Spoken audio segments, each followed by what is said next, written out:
Hey, everybody, welcome to the interview room. How grateful we are that you're here on this wonderful Sunday evening. Man, oh man, have we assembled a team for you, led by none other than the world famous Vinnie Politan. Vinnie, welcome to our show this evening. So great to have you here on the panel. Oh, great to see you and great to be with you and not having to host. I can just be a guest. I can relax a little bit. Most definitely. And for those of you who don't know Vinnie, which there's only going to be probably about one, and he's in the far corner on the other right side over here. I'm teasing. But Vinnie is the lead anchor of Court TV and an expert on criminal crime and justice. And of course, he's a legal journalist as a whole. But I've invited him here tonight because he's also, he was a New Jersey prosecutor, and we want to get into some of his legal mind as well as his celebrity mind. But at the same time, he's also the host of an amazing podcast here on YouTube. Everybody get over there, slam that thumbs up, the subscribe button on Vinnie's channel, and it's going to be down below. You'll see it's under the recommended channels. Go over there and grab that, subscribe. And he's also, but more importantly than all of the other accolades that we could probably sit here and give him for many hours, he's the father of 5. He is three. Well, three, I just gave you 2 kids. Granddaughter also. He's got 2 amazing granddaughters, and also you're an amazing advocate for diabetes awareness across the country. I'm type 1, so I've had it. I got it as an adult, which is really weird. So I talk about it all the time because I think the more you talk about it, the more you know, the safer everybody is. So. Yeah, awesome. And so thank you for your time tonight, Vinnie. Hopefully we don't lower your property value. That's for sure here. Also to the left of Mr. Politan is the one and only Dr. Gary Bricado, forensic psychologist. He's the co-author of the largest mass murder database in the world with over 119 years worth of data. He's the co-author of the book, The New Evil. And there's a link below to his books as a whole. And to the right of Vinnie is my dear friend, many years as well, Mike Miller. He's a former commander of the hunters from around the world.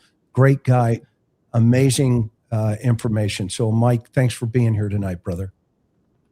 Absolutely. Thank you. Very honored.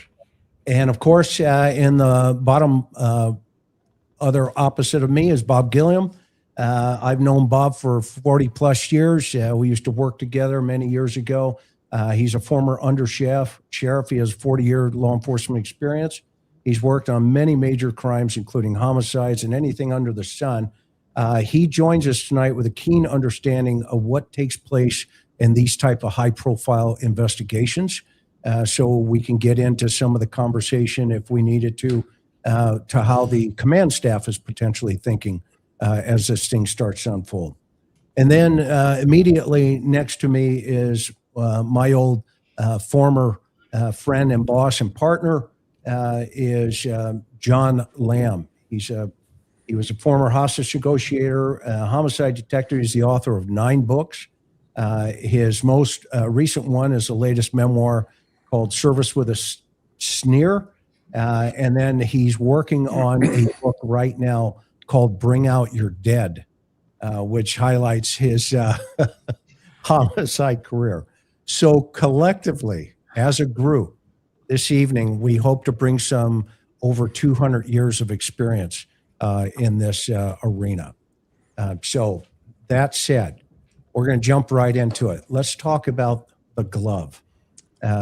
It looks like the FBI or the Sheriff's Department collected this type of glove that was, discarded.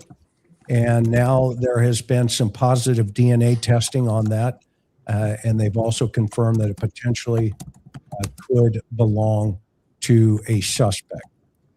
So what do you guys think about the latest discovery? We'll start with Vin. What do you think? Well, from my perspective, the glove, I was hoping that they would find Nancy Guthrie's DNA on the glove. Because if you got her DNA somewhere on the glove, and Court TV, we always have a glove laying around, by the way. We've always had one. But if her DNA was on the outside and then they found DNA from an unknown suspect or unknown male on the inside, to me, as a former prosecutor, great. You've now taken the person whose DNA is on the inside because Nancy's on the outside of here, and you've placed him at the scene of the crime. But I haven't heard anything about Nancy's DNA. I don't know if they would release that to the public if it was there. But they did get some unknown DNA that is being run through the system. I think they were checking, double checking, make sure they're doing all the protocols correctly. But I think it's something. It's something. And, you know, it's the eye check. You look at it, it looks similar. Obviously, they have the glove in their hand, so they have a much better opportunity to figure it out. But I'm very optimistic about this particular lead. Anybody else? What's your thought, Mike? Yeah, I mean, that it could be anything. Those gloves are very common. We've talked about this in the past show where everybody uses them. And so it'll be interesting when you find out who specifically is tied into it and what their role was played in it. Is it one of the search and rescue folks? Is it one of the family members cooking dinner? It'll be interesting to see how it plays out. So, Bob, you had an interesting thought earlier on. Tell the audience about how search and rescues go, because you've run those teams. Well, good evening, everyone. It's good to be back with you. The search and rescue team in Pima County is made up of both sworn deputies and civilian volunteers. And these aren't people that just show up to a search and rescue, the volunteers, that is. These are people that have been vetted by the sheriff's office in Pima County. They've received training from the sheriff's office. And so they roll out and are present and assist the sheriff in the myriad of search and rescues that they have in Pima County. And my understanding is they have quite a few of them. It's a county of over 9,000 square miles, almost 10,000 square miles, and a lot of it's desert, as you know. So they're a very active group. This is just speculation on my part, but I think on the day that Nancy went missing, they were called in, a group of search and rescue volunteers. There's probably a deputy or a sheriff sergeant that is in charge of them. He's assembled a group of them. They had a briefing, most likely at the house, whether that's in the street, whether that's in the driveway, perhaps in front of the garage of the house. Because remember, at this point, they thought that they had a search and rescue going on, and it was not a crime scene, or at least they had no evidence of a crime scene apparently at that point. So the search and rescue volunteers were given assignments to look throughout the neighborhood and in the Catalina Hills area. Most search and rescue volunteers will carry gloves, and that includes the latex gloves that we see in all of these photos and the one that we're talking about now. So they fan out in teams, they do their search. And if you remember, it was quite warm that afternoon. So when you wear latex gloves, and I'm sure most people have, but if you haven't worn them for a while, especially in a warm environment, it collects a lot of sweat. And I've taken them off in a hot environment and literally had to pour the water out of them. So now I don't know if this happened or not, but it is entirely feasible that one or more of the search and rescue volunteers, after they completed their search, the search in their area, because it's hot, they take the glove off, whether they intentionally threw it down or it fell out of a pocket or a bag or something along the roadway. That is likely what happened in this case, in my opinion. So you have well-intentioned people that don't have either any or much training in how to conduct themselves around a crime scene because they're civilians and they just don't have that kind of training, that are in a crime scene now. So that could account for the unknown DNA in the house and on the glove. That's just speculation again on my part, but I think that's a likely scenario. Yeah. Johnny, you got anything?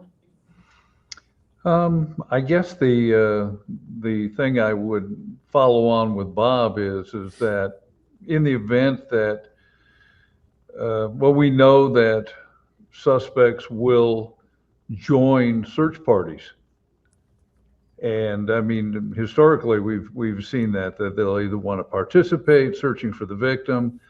So That is a really good point. for instance, did, and this is pure speculation, but in the event that the suspect was involved in the search, could the glove have been left simply as another red herring to establish, well, of course my DNA was there because, well, I was part of the search party looking for the poor woman. So that's what occurs to me. That is interesting. And kind of to elaborate on Bob's point.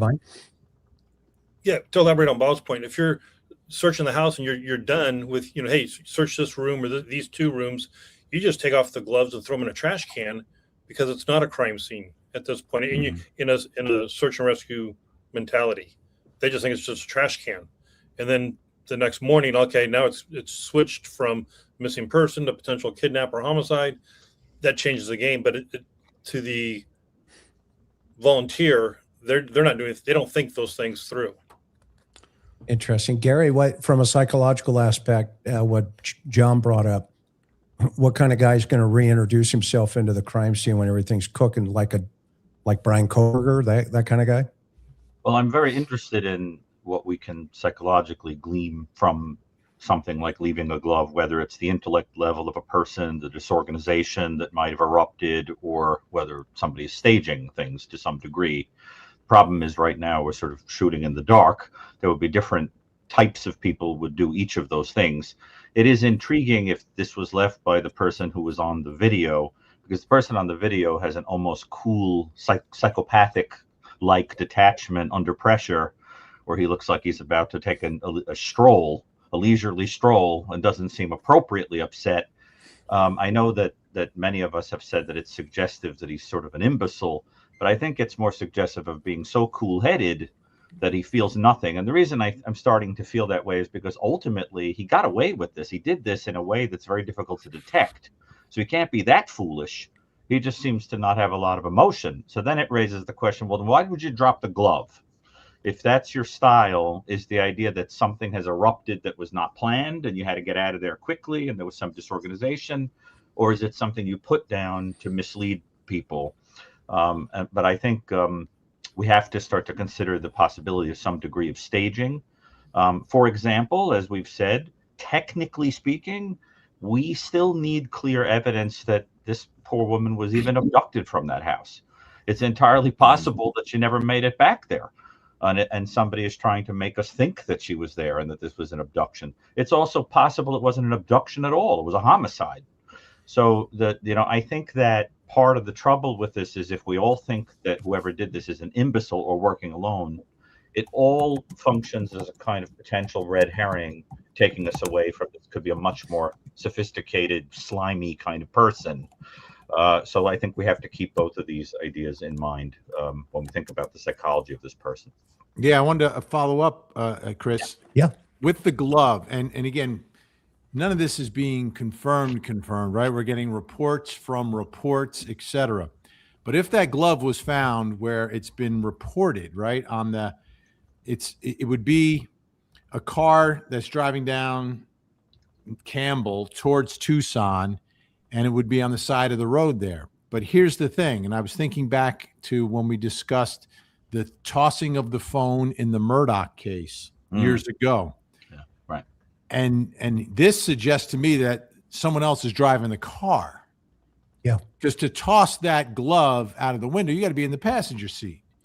You're not tossing it from the driver's seat, or like we did in Murdoch, they were talking about the hook shot over the roof. But that's a cell phone. Like a cell phone, you could theoretically toss it that way or toss it out the window this way. A glove, you almost have to like be going pretty slow first of all, and then get your arm out of the window and toss it out.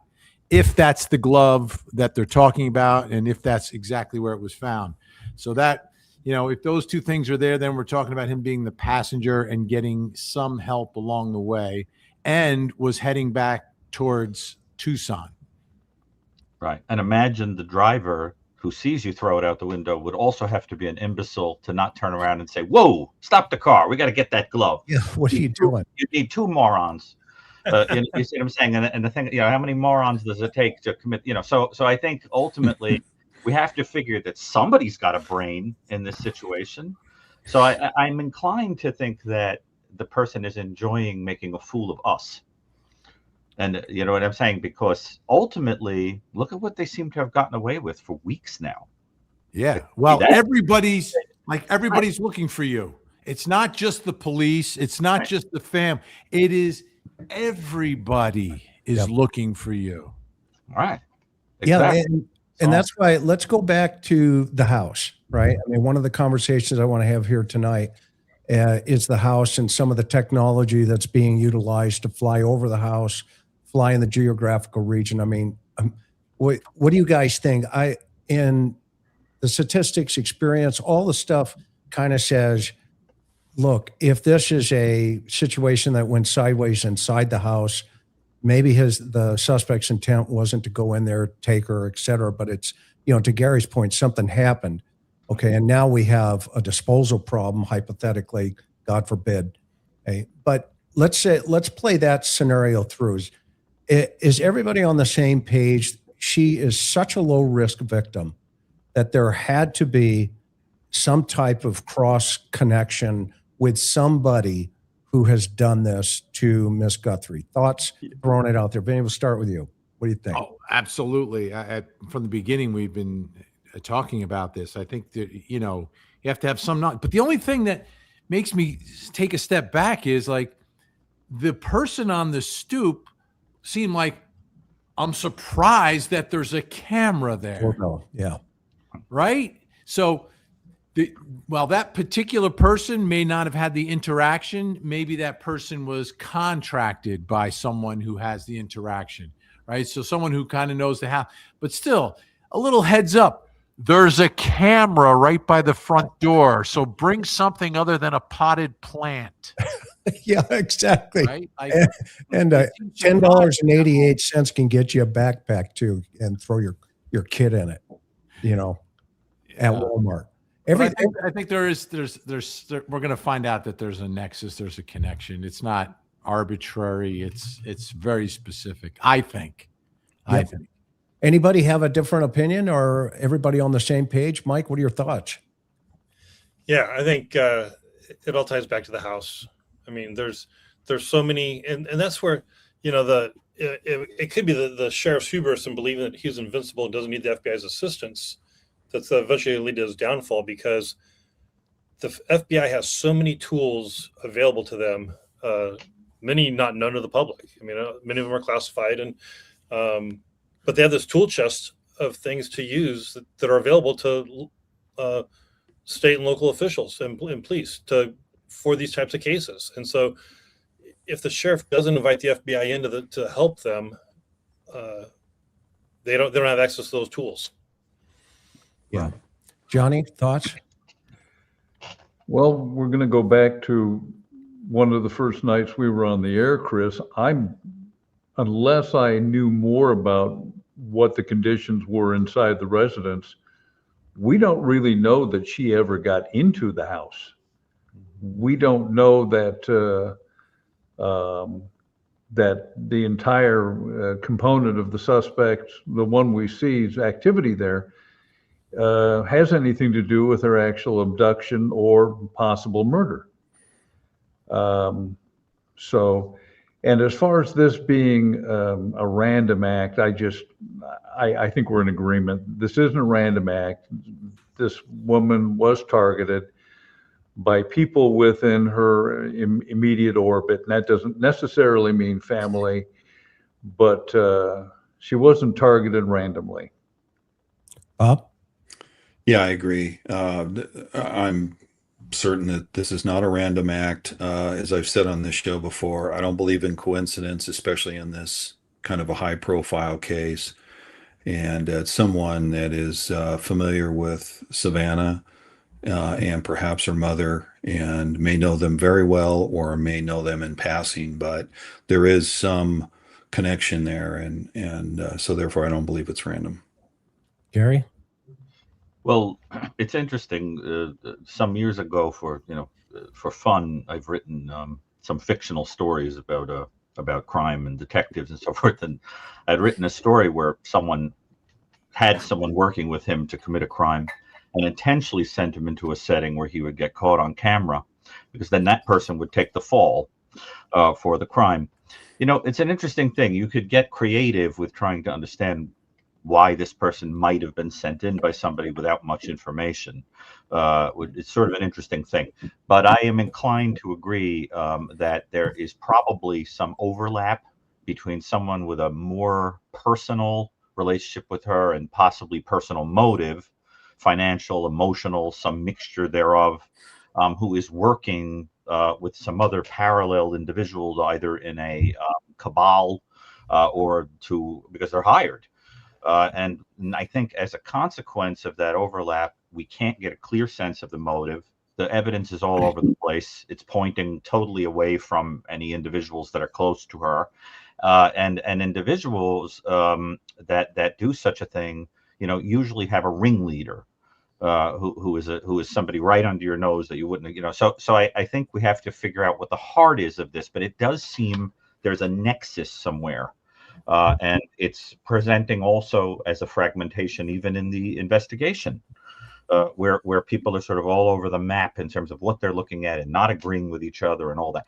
So I think it's something like that, but I'm waiting for the facts to come out. But when I say someone close to her, let me be clear. I think you all agree that could be anybody from like someone who delivered a package to, did the pool, or whatever. It doesn't necessarily mean inner circle.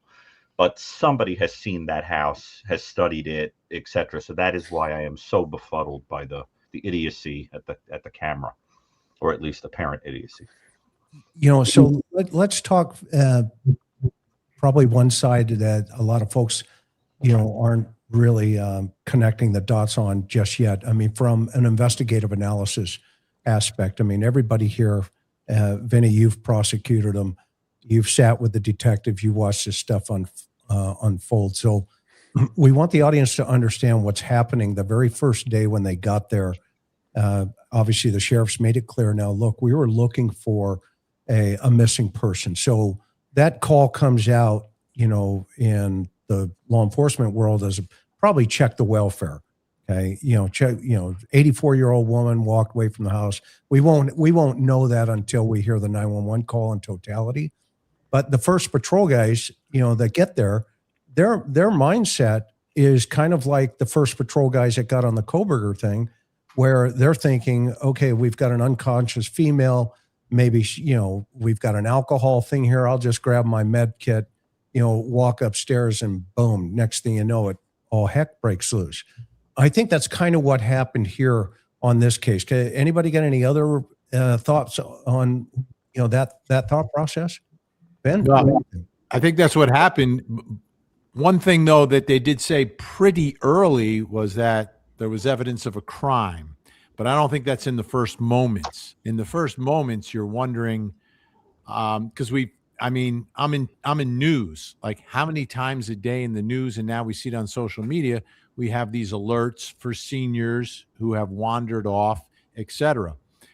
But in that first time that the sheriff's speaking, he's talking about that, that's not her. She's sharp up here and she doesn't have the mobility, right? She, 50 yards is what he said is about as far as he would expect her to go. What I'm wondering again with that 911 is, when does everyone notice the blood? Yeah. When do they notice the blood? Because that's not good. And again, you can interpret it a couple different ways, right? You can interpret it that, she fell inside, cut herself, and she's walking outside looking for help, right? Yeah. That could be one thing, but she can't go that far. Yeah. So what, like 50 feet, right? That's what they said. Like the mobility just wasn't there. And, she's 84 and, she's not going to run off. She's going to maybe go somewhere. I think the furthest she would go probably would be like to a neighbor's house. Right. Right. And I think that was probably some of the first, to your point, that's probably some of the first red flags that are going off on this thing when when the deputies are there and they start looking through the house, and all of a sudden, they're finding the blood, they're seeing the disturbance or something, whatever took place in that house. Maybe they're seeing the point of entry or what appears to be a point of entry, the back door, quote, left open. Okay. Now that can be interpreted 1,000 different ways. Okay. So, another point, Chris, is we don't know how much blood was in the house. So if, let's say that there was maybe just slightly more blood inside the house than there was on the front porch, those responding deputies that thought that they were there for a search of an at-risk 84-year-old woman with a heart condition and found the door open, they might have thought that, okay, she hit her head, she's now delirious or incapacitated even more from a cognitive standpoint, and now she's wandered away. Okay. So now these deputies are going to do as I've said before, a thorough search of the house. That's the first thing you do on a missing person, whether it's an adult or a child. You search the house thoroughly. And that's going to take, anywhere from 15 minutes to 45 minutes. And they're going to search the yard, and then somebody's going to make a determination whether they need more help. And that's when they called out the search and rescue volunteers. They're dedicated search and rescue volunteers. And that takes a little while for them to respond. As we've all seen and heard, that Catalina Hills area is somewhat remote because of the winding roads. It takes a little bit of time to respond from Tucson and the metro area. So this whole thing is going to take a little while. So obviously somebody, whether that's a deputy or maybe a supervisor that responded, brainstormed this and thought, okay, we've got more than a missing person here because we've searched the house, we've searched the yard, we've got volunteers that have been out searching for over an hour now, and now we see we've seen the blood. We don't know if that is her blood or somebody harmed her in some way, or if she hit her head. So now that's when the red flags go up. It's going to a watch commander. Hey, we might have more than a missing person here. And then it shoots up to the chain of command. And let's not, look past the fact that they already know it is the mother of a high profile person. And so that heightens the response even more, or at least it should. I'm not really sure whether it did in this case immediately, because I still don't know exactly how long it took for the sheriff, that is, to make a determination whether or not this is a crime scene or still a search and rescue. Because it sounds as though, from all the reports that I've heard, it's somewhere between 6 and 12 hours that they made this determination to call homicide detectives in. So I think we have to factor that in. And I don't want to overstate that point, but it is a very important point in this case, especially when we're discussing the evidence and gloves found, whether the glove was in the house or not. And so we have to take that into consideration. Okay. Mike, did you want to say something? I see you up there. And where did John go? Yeah, I was just gonna say, as a reminder, John went Go home. ahead. As a reminder, the family's driving the conversation with the first deputies on scene. Yeah. So when the first deputies arrive, they're looking at the house and they're going to say, hey, everything's nice and tidy. Oh yeah, that's how mom lived. Or everything's in disarray. Oh yeah, that's how mom lived. So they have the narrative that they're feeding to those deputies. Now, I'm not saying that they're involved or that they're straying them off track, but they're framing up the first conversations. And if you see blood on the porch, oh yeah, mom's 84. She bumps into the wall and gets a cut on her arm and starts bleeding right away. Or, oh yeah, that was from yesterday when she was working in the garden, whatever. But just as a reminder, other people it's not just coming in and saying, oh my gosh, we have a homicide or we have a kidnapping. It's to Bob's point, we've got a missing person and they're saying, look here, look there, don't look over here, don't look over there, potentially. And just one more real quick thing, Chris. I heard a report and it sounded credible, and I don't remember where I heard it. It was last early last week, but it sounded credible to me that one of the initial responding deputies found the blood on the front porch. So, you know, they knew it was there early on in the radio call, the initial radio So call. is to the that a house. red flag? If you have the RP as the family and they're the first ones who've been checking that house looking for their 84-year-old mother and they missed it? Yeah, here's I'm going to play devil's advocate just for a minute, okay? I'm just going to throw a curveball to the group here, okay? What's bothered me from this thing, you know, just taking it back to the beginning, right? The simplicity of we have the timeline. We have the timeline. We know for a fact that either the app that you guys pointed out, right, the Q app, and everybody's talking. Vinny, you even asked me about this, you know, on your show, is this idea of, okay, we have a timestamp. We know when that garage opened, you know, 9:48. It closed at 9:50. So there is, you know, a stamp that says that happened. We don't have any of that in the morning when they get there. We have nothing on the timeline that says, yeah, they drove from the house to find mom after they get the phone call from, you know, her friend at church, which by the way is also a 2-hour difference because that's on the East Coast and she's on Central Time. So that's 2 hours. So if their church starts at 9:30, that's 7:30 for mom. Okay.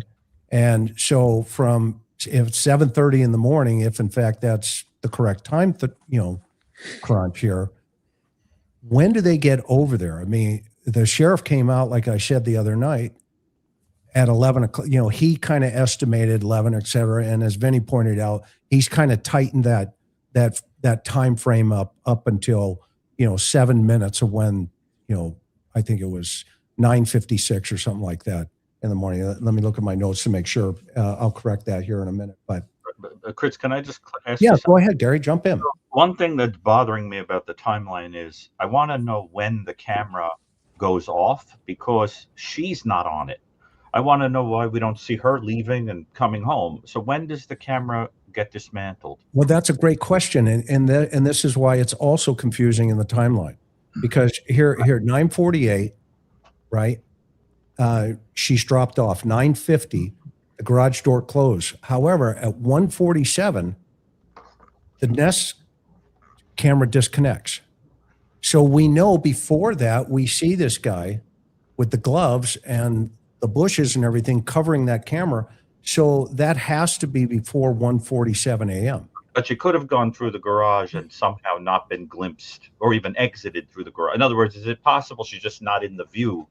But technically speaking, I mean, you think you'd see something. I mean, the car driving past the door, something to indicate that there's a coming or a going of this person glimpsed on this camera. The other thing that's bothering me a great deal is if a living person is brought out of their home and is walking to a car, because we know there had to be a vehicle in play if she was truly abducted. There's no question.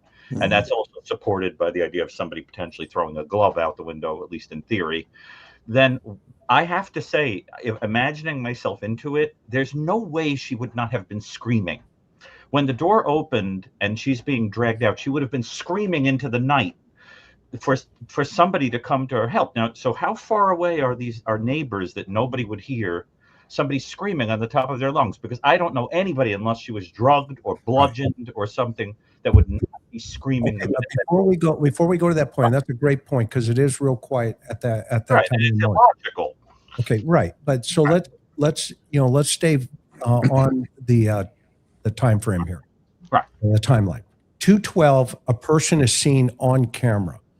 However, it was reported, it was downloaded into a sheriff or into a server, so they weren't able to, specifically say who, what, when, where, or why with that situation. But there is a person. The sheriff describes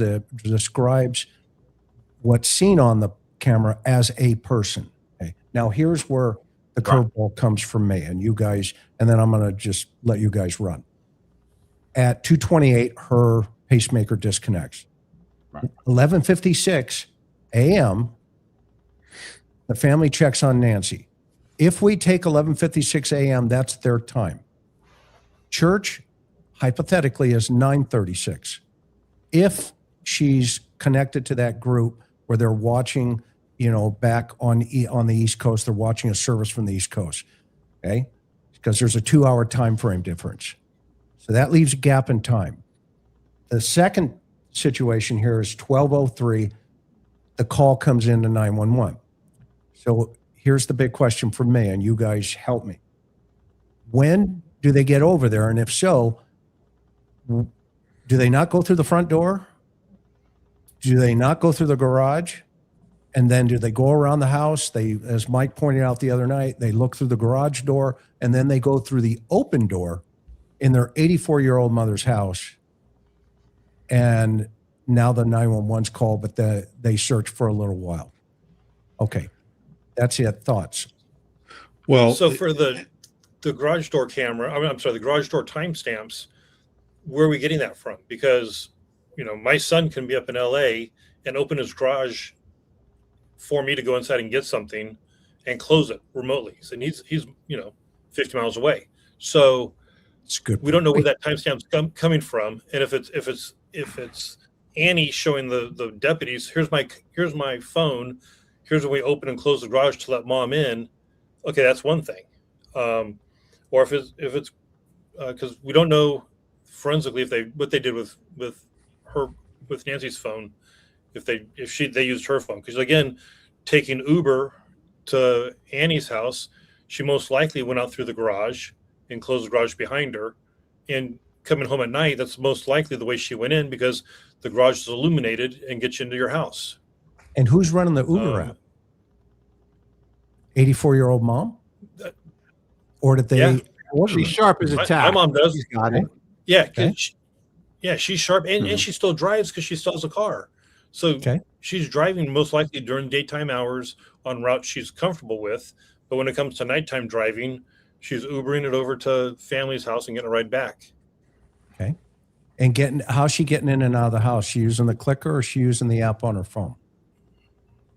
I'm going to say app on the phone because it's always with her. Okay. yeah, she's technology savvy, and at least it sounds like it. So yeah, I would agree with that.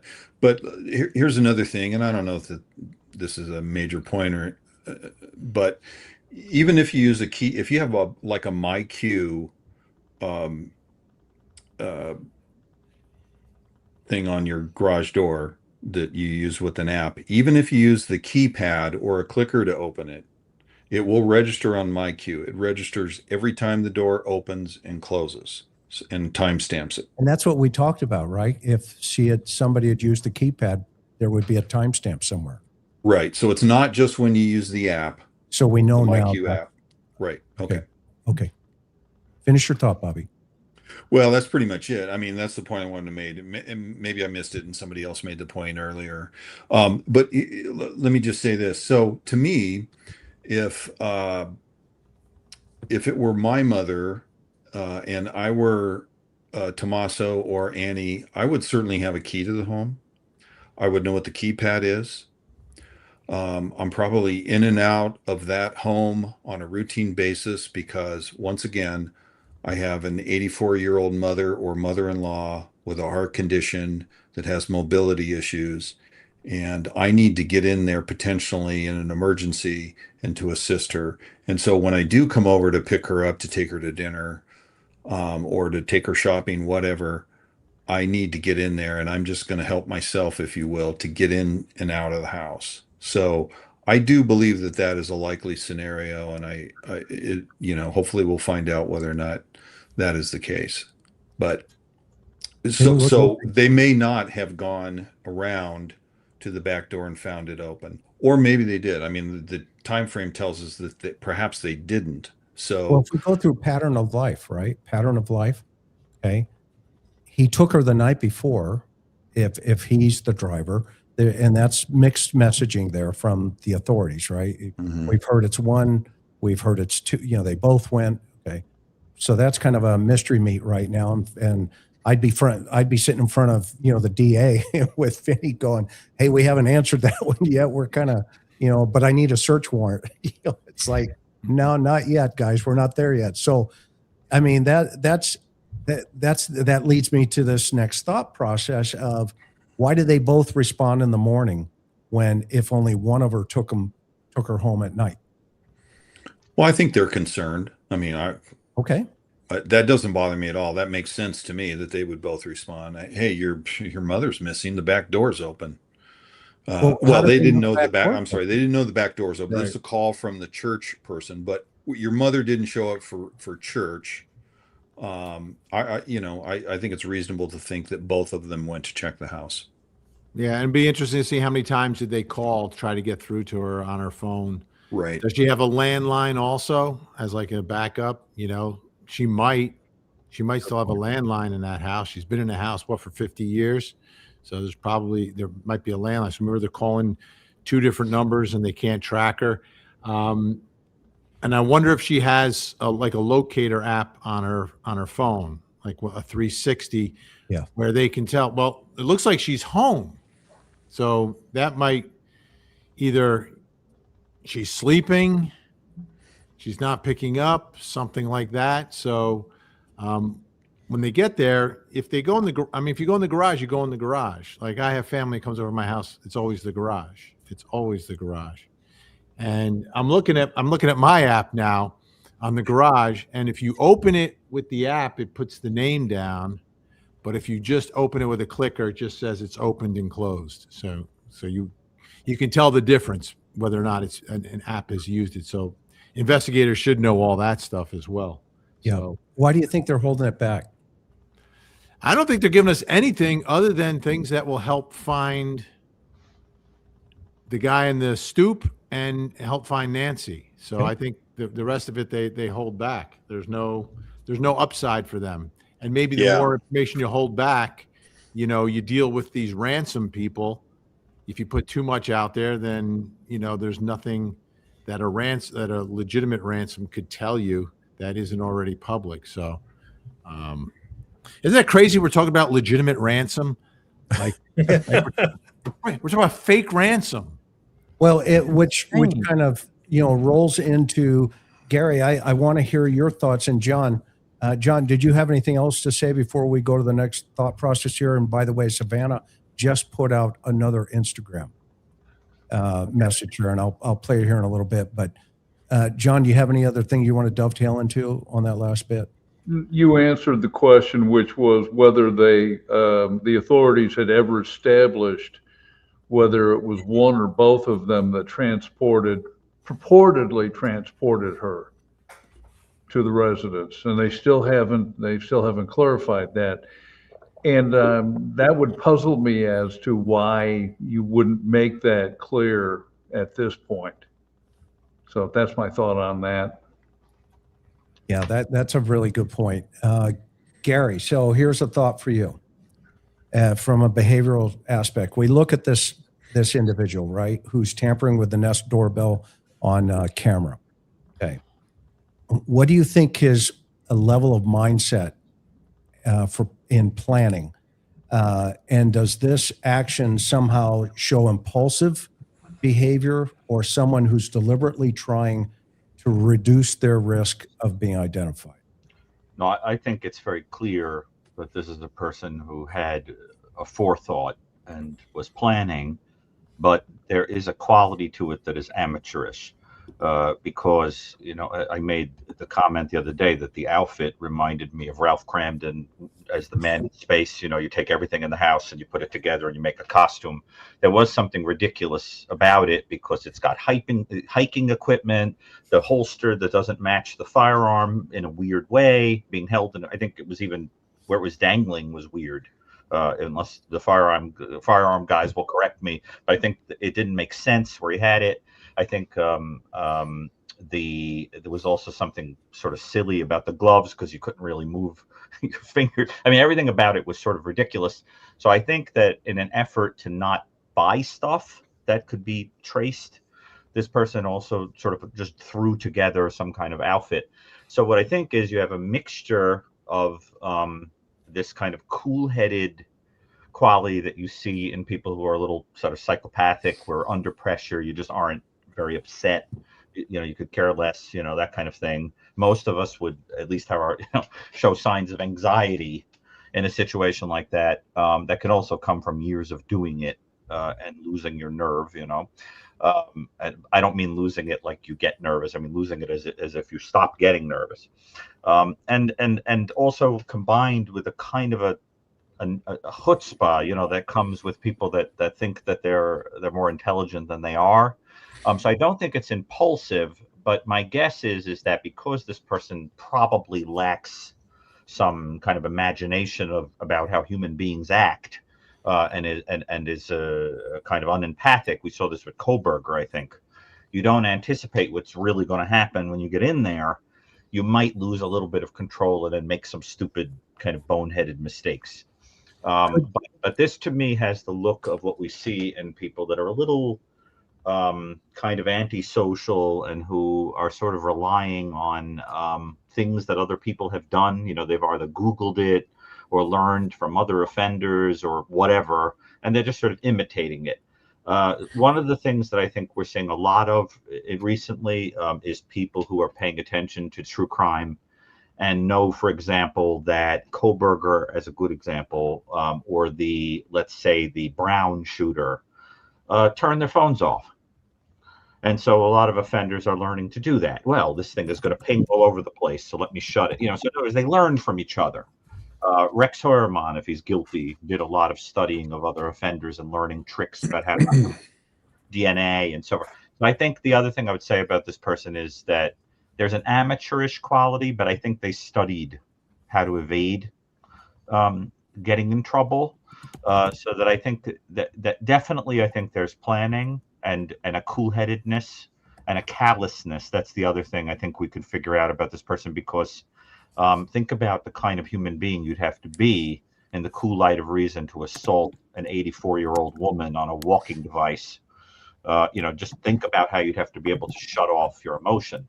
You'd either have to be totally reptilian lizard of a human being, or you would, with a practical motive, where you would just look at the person and think, you're in the way of money, lady, and you've got to go. Or you'd have to be somebody who hates their guts. It's one. Do you guys think that this guy had that type of sophistication level? I mean, with his risk level, yes, he is. Stupid, it's obvious he's unsophisticated. Okay, I mean, the guy, to your point, he looks like Ralph Cramden. It's ridiculous. It's the ridiculous. moon, Alice. Okay, Right. I mean, the gun in the middle, the whole play, right? I mean, $10.88, you get yourself, a backpack. But I mean, that kind of, it sounded, that piece of the puzzle sounds like, oh yeah, this is, whatever, a tweaker, and he's decided to, break into some houses around the neighborhood, et cetera. But when you take the totality of the circle of the circumstances now, and you say, well, what about all this? By the way, I need, Bitcoin in an installment plan. You don't give it to me by, Monday. My number's gone up to 6 million. I'll start with 4, and then you get the secondary guy, playing behind the scenes of, well, I'll tell you what, if obviously that guy didn't respond through the negotiations aspect, proof of life, et cetera. So I'll give him to you, and I'll tell you exactly who he is. Here's the number here that you can pay me. Okay, 1 Bitcoin, $60,000 or whatever. And then you got this guy in LA that the feds are dealing with who says, hey, I'll raise you. Okay. I'll go ahead and just send a text message to the brother-in-law and the sister, who aren't even the point of contact in terms of, conversation. And what are his text messages? Did you get the Bitcoin? We're waiting on our end for the transaction. Well, who's worried? You got a mouse in your pocket? Is there more than one? Okay. And then that you get that 9-second phone call into a family member, and the feds have been very careful tucking that away. Everybody agree with that piece of the puzzle? Never identified them. I do. Yeah. Right. I mean, the affidavit says a 9-second phone call was made into a family member. Well, who? Was it just the brother-in-law? Was it the sister? Was it Savannah? Was it her brother? I mean, because we can take Savannah and her brother completely off the table. Everybody agree with that? Vermont and New York. I mean, you're not taking your mom out that night. Period. There's no way in the world they're involved in this in any way, shape, or form. And I'm not saying the other sister is, but she does get a Bitcoin text message that is questioning whether or not there's a transaction taking place. And I think now then when you start looking at the other pieces of this puzzle here, what's the latest and greatest? The latest and greatest is, well, the guy went in there and it's a burglary gone wrong. Anybody think this is a burglary gone wrong? Nothing, No. nothing was With taken. 200 years of experience here? Not at all. Nothing was Not taken. at all. Okay. So we're back to, okay, some of the simplistic things, and everybody here knows how these things always end up. You end up with this all of a sudden out of the blue because there's been a digital footprint that shows certain things happening in certain places. All of a sudden you see this massive, situation where, these guys are teeing up and they're going out with these boxes and these types of vehicles. And Mike, Bob, John, Chris, before we move on to this, can we go back to the masked marauder on the Sure. front porch? Absolutely. Go ahead. What are your thoughts? We've had a lot of discussion about his demeanor. Virtually everyone has talked about his demeanor, and most people would agree that he was calm, cool, and collected. First of all, I don't think he was sophisticated enough really to do this on his own, number one. Number two, if he fancies himself as some kind of a sophisticated criminal that's going to do an abduction and defraud somebody out of $6 million, he's failing utterly. The whole gun thing is crazy. I think he likely had a couple of or had two pairs of clothes on when he was on the porch. But I want to bring up something that I heard yesterday from retired FBI agent Maureen O'Connell, who was on another show. And she posited that this guy was likely high on something. And she speculated marijuana or oxy. Now, that kind of sparked something in my head. How many times have we investigated crimes where we found out later, oh, yeah, I was high when I was doing that? And I think mostly about robberies, but I've also interviewed a murder suspect or two.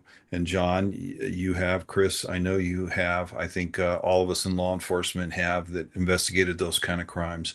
So that makes sense to me. And that would account for his cool, calm, nonchalant attitude, apparent attitude and demeanor on the front porch. So what does that matter right now? It probably doesn't matter a whole lot, but just by way of explanation, because we've talked about this a lot, the audience, your audience has really had a lot of conversation about this in the chat and so forth. So I just wanted to get that out before we moved on to the next Bob, topic. he may have self-medicated. Yes, Maybe absolutely. he is a player in this. He's a Confederate in this operation, and he's unsophisticated. And the time comes for him to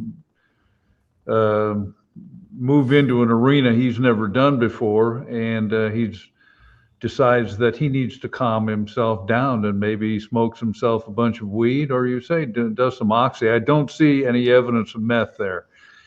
And we certainly meth would make him, as we know, would make him more excitable. And I'm not suggesting that this guy was fallen down stoned or anything like that. If he was high, he took just enough to take the edge off and to calm his nerves and to make him unexcitable. So I thought that was a great point that Maureen made, and I hadn't thought of that previously, but it was a great point, and I wanted to give her some credit for that because it certainly resonated with me. Yeah, absolutely, and that would put him into that would lean him more towards the unsophisticated burglar concept. Exactly, he's chasing the needle or something like that, right? Exactly.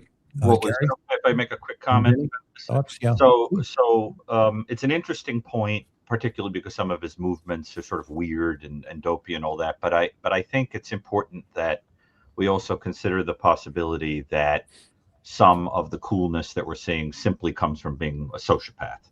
So the one of the reasons that's so important is that if somebody has character pathology, you're going to see a history that is consistent with it, and that is very important for helping to catch them. Yeah. Because if you have a local person who would do something like this, chances are they've had run-ins previously with the law, and chances are that the person is a little bit of a hothead, because this is a cruel person. This person is a type of person where people would remember him as a kind of a hot-headed jerk. This is not some guy that's going to be the guy, doing the basket in church. You know what I'm saying? This is not a nice dude. So what I think is that they should be going around the area saying, anybody have anybody that you're aware of, who's might have been a sort of nasty to you or held a grudge against you or whatever? Because if this guy lives locally, you're going to remember this kind of person. And we have an idea of his body size and film footage of him and all of that. They should also be looking at people who've gotten in trouble for petty crime, sometime in the past, let's say 5 to 10 years, that reside in the area, because this kind of person tends to get in trouble for stupid things, shoplifting, driving, wildly, whatever, because there's something wrong with their frontal lobe. You know what I'm saying? They make stupid mistakes. Their judgment is messed up. So you're going to see some. Look at the two frontal lobes on either side of me here. I mean, Right. What are you thinking? What are you thinking, boss? What do you think? Well, this to me, this makes sense. That's the type of person, if someone else is involved calling the shots, that you're going to enlist to do this. Right. And who would agree to do it. Right. It's not just like, if you're going to ask someone, you're going to ask someone that you're pretty sure is going to agree to do it. Right. So you're comfortable with them. So that's going to be someone like Gary described. That's the type of person we would approach. And we've seen this at court TV. There's a case involving a guy named Henry Tenon down in Florida, who was hired as a hitman to take out. There was a custody battle going on for like 7 years.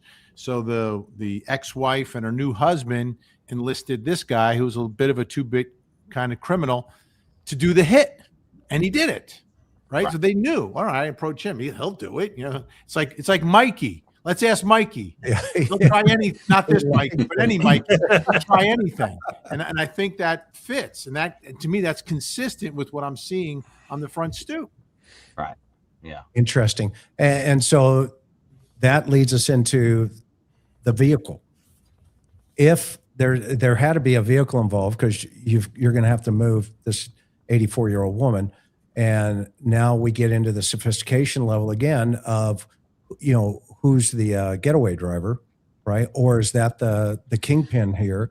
Or are there other people on the peripheral edge? And maybe that's where the Bitcoin stuff comes in. And I think the feds, and Mike, I'm interested in your answer on this one. And then John, chime in behind him, because you ran task force.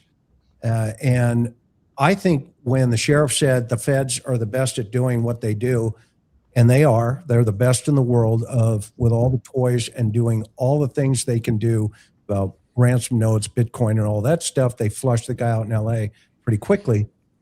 But I think this Range Rover is more connected to the Bitcoin than it is in totality, potentially, to Nancy's abduction. Thoughts? And I hope I'm wrong. Well, we saw the deputies and the agents holding up a tarp around the back when they went to open it. Yeah. Go ahead, Chris. You're going to say something. No, I think they're doing swabs, and they're running ALS through the back. Alternate life most for our audience. Her body's not back there, because they would have towed it right to the ME's office, and they would have processed it behind the scenes. I agree. That was the point I was going to make. I just wanted to explain it just a little bit for the audience, but awesome. No, it's a great point. Perfect. So thank you, Mike. What are your thoughts on what I was thinking? Yeah, even that you show the two agents are with their jackets and T-shirts on. One of them had was it violent crime task force or gang task force? Yeah. We don't know what people will often jump to conclusions with whatever shirt's being displayed, and that could just be a clean shirt from the closet that says police on it, FBI, that he just grabbed that and went out and was processing the scene, or he could be assigned to that team. We don't know. So those are the conclusions we got to be careful not to jump on. If there's not regular communication from either the FBI or the sheriffs, then the media is going to fill in with the blanks. We talked the other day about the NTSB and everything they say is nothing but facts. And that's what I like to do on your show, is just make sure that what we're stating is factual to what we know. And what that Land Rover connects to is going to be interesting to see how it plays out. I mean, we've got where they bought it from potentially, because the license plate, all sorts of leads come from that one vehicle. Yeah, and remember the sheriff made a comment about we couldn't see the plate because it was covered, and now we get this vehicle from this MG Motors, and I've heard two different things, but I know this for a fact. What I'm going to say here is in that geographic region, in where she lives, because we used to live what they call up the mountain. I was about 3 hours away from that area. And when in that whole region, they have the flock camera system, FLOCK. Okay? I know that for a fact because trust me. Okay. And so they had some type of, license plate, LPR data. And I think that's how they got onto this. Okay. I believe that at somewhere we're going to see, some type of information it would be solid probable cause to throw into an affidavit and say, go before, a prosecutor and go before a judge, get a telephonic, in the middle of the night, whatever it was necessary, and, hit this vehicle. What I found was interesting to Bob's point a moment ago is when it was the feds who grabbed it, and it was the feds who put the evidence tape on the back hatch when they sealed it. You'll see when everybody sees it, he's got a Sharpie in his hand, and Johnny, keep me honest here, and he's putting date and time on that piece of tape. They seal it up, and after earlier filming it, and it looked like they were pulling something out of it that they didn't want anybody to see. My first thought was, it's a jammer up here. I thought, do these guys have a digital jammer? Because there's a trend right now going around the country for some of these organized, groups to bring jammers to houses, okay?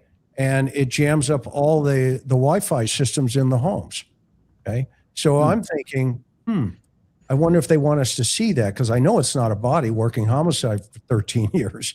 They're not hauling that body out and covering it up. Am I right, Johnny?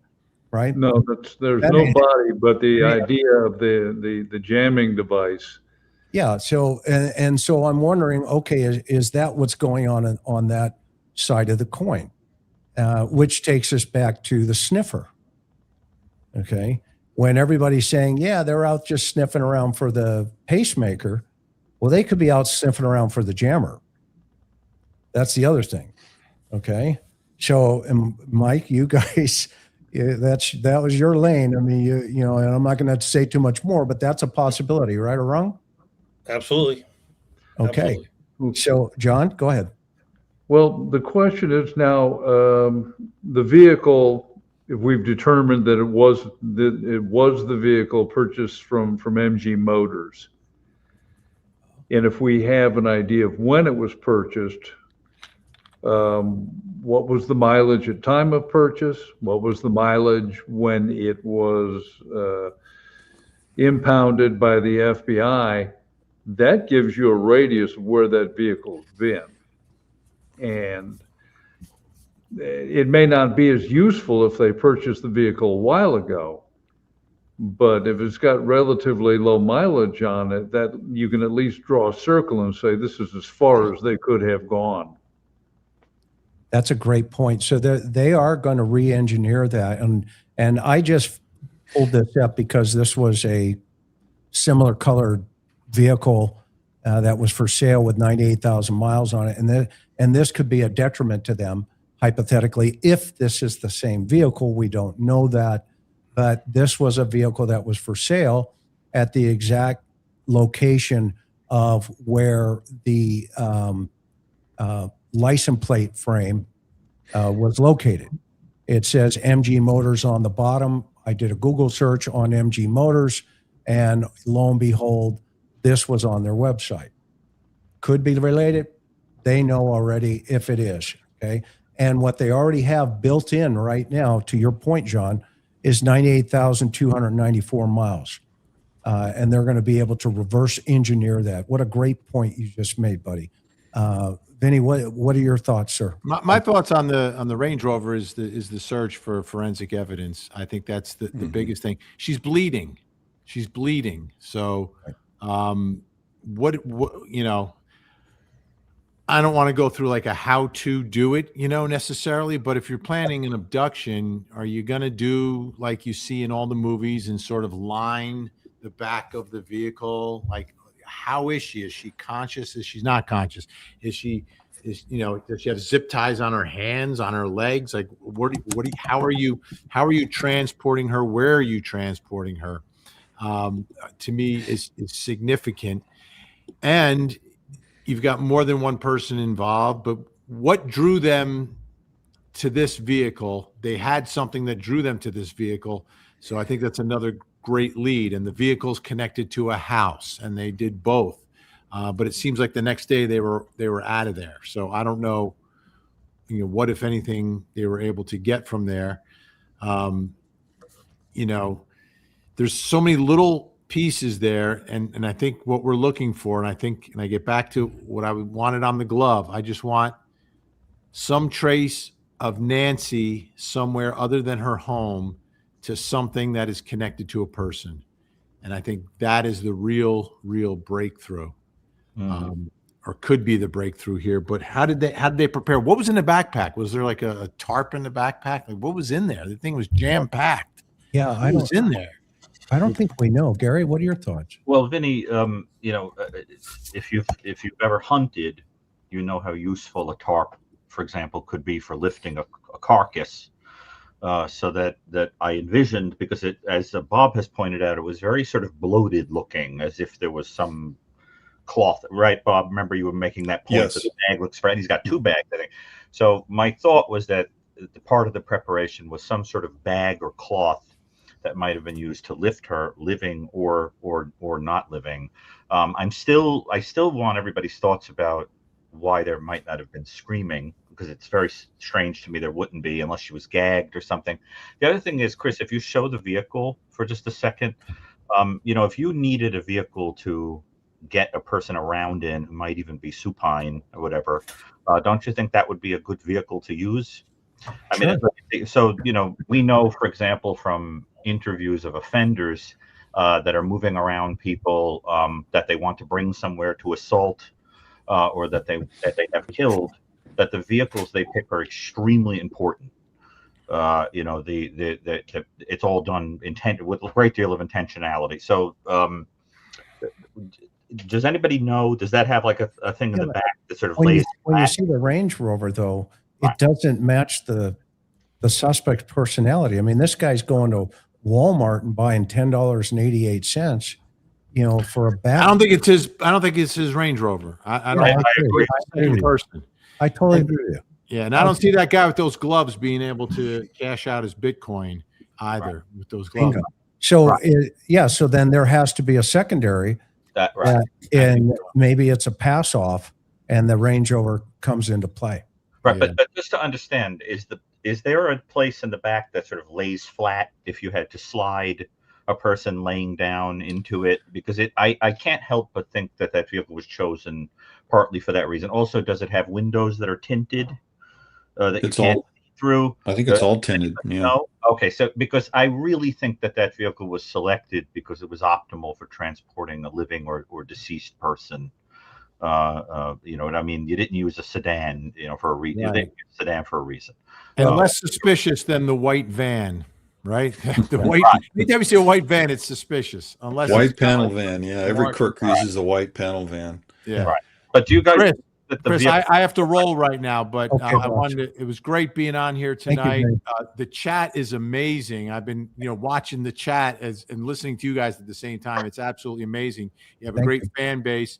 Michael, Dr. Gary, Bob, and John, great to hang out with you guys as well. So It was an honor really having you appreciate here, it, man. Chris. Thank you. We're you're gonna gonna be Thanks, on Vinny. Thanks, Crime Con? Vinny. You're gonna be at Crime Con? One Are more you going, time? you going to Crime Con? I believe so. I believe so. I'm thinking about going. I would not swear to it in court. I would not swear to it in court. All right. Thanks, man. Appreciate you coming Good on. night, guys, and good night, everybody watching at home. Thank Good you. night. Great to see you all.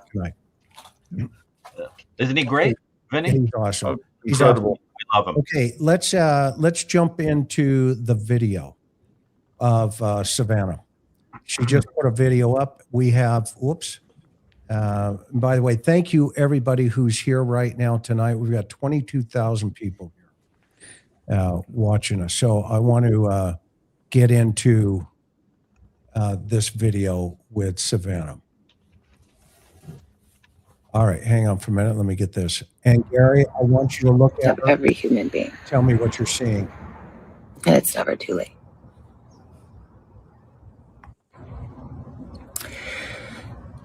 I wanted to come on, and it's been 2 weeks since our mom was taken, and I just wanted to come on and say that we still have hope, and we still believe. And I wanted to say to whoever has her or knows where she is that it's never too late. And you're not lost or alone. And it is never too late to do the right thing. And we are here. We believe. And we believe in the essential goodness of every human being. And it's never too late.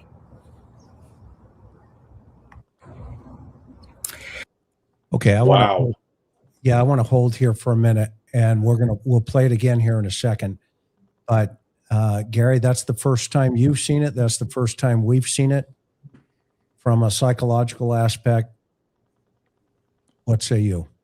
Well, obviously, we're not inside of her mind, so we can only, make guesses of what's going on here. But having watched all the different videos side by side, what I think we're seeing is someone who's gradually going through all of the steps that we tend to see in a person who's dealing with a loss, whether it's a death or a missing person and so forth, where we've seen everything from a kind of a, potentially a kind of a flat denial of things to a kind of a depression, to a bargaining, to a kind of, we haven't seen overt anger or overt acceptance, but there does seem to be some moving through that process. The other thing that struck me is that she seems to be making a kind of an assumption about the underlying morality and philosophy of the person who did this, that this person, is a human being with goodness inside of them, when in fact it could be somebody who has absolutely no compunction whatsoever. But it is a beautiful thing to maintain hope like that. I really admire that. But I think that it looked extemporaneous. It didn't sound like something like the BAU would have said, say this, to somebody. At least I wouldn't have advised somebody necessarily to say those particular things. It gives a lot of how do I say this? Because I think it's important to not give a lot of power to the person. So you have to be very careful in your wording. To not, where the idea is to say, the power is in your hands. You can make the choice here. You could whatever. but I think there's something about the wording that sort of presupposes this might be somebody who could possibly care about her. And I don't really know that this person does. I also wondered if, and I might be projecting this into this, but I sort of wondered listening to that, is that there's someone in the back of her mind that she sort of thinks might have something to do with this. And she's sort of saying to them, Talking to them. there's goodness in you, you know, we know that you're not an evil human being, you know, but there's more, because I'm sort of wondering, like, at this point, is she looking around the room and kind of going, you know, maybe it is someone who's crossed paths with mom. You know, maybe there is some.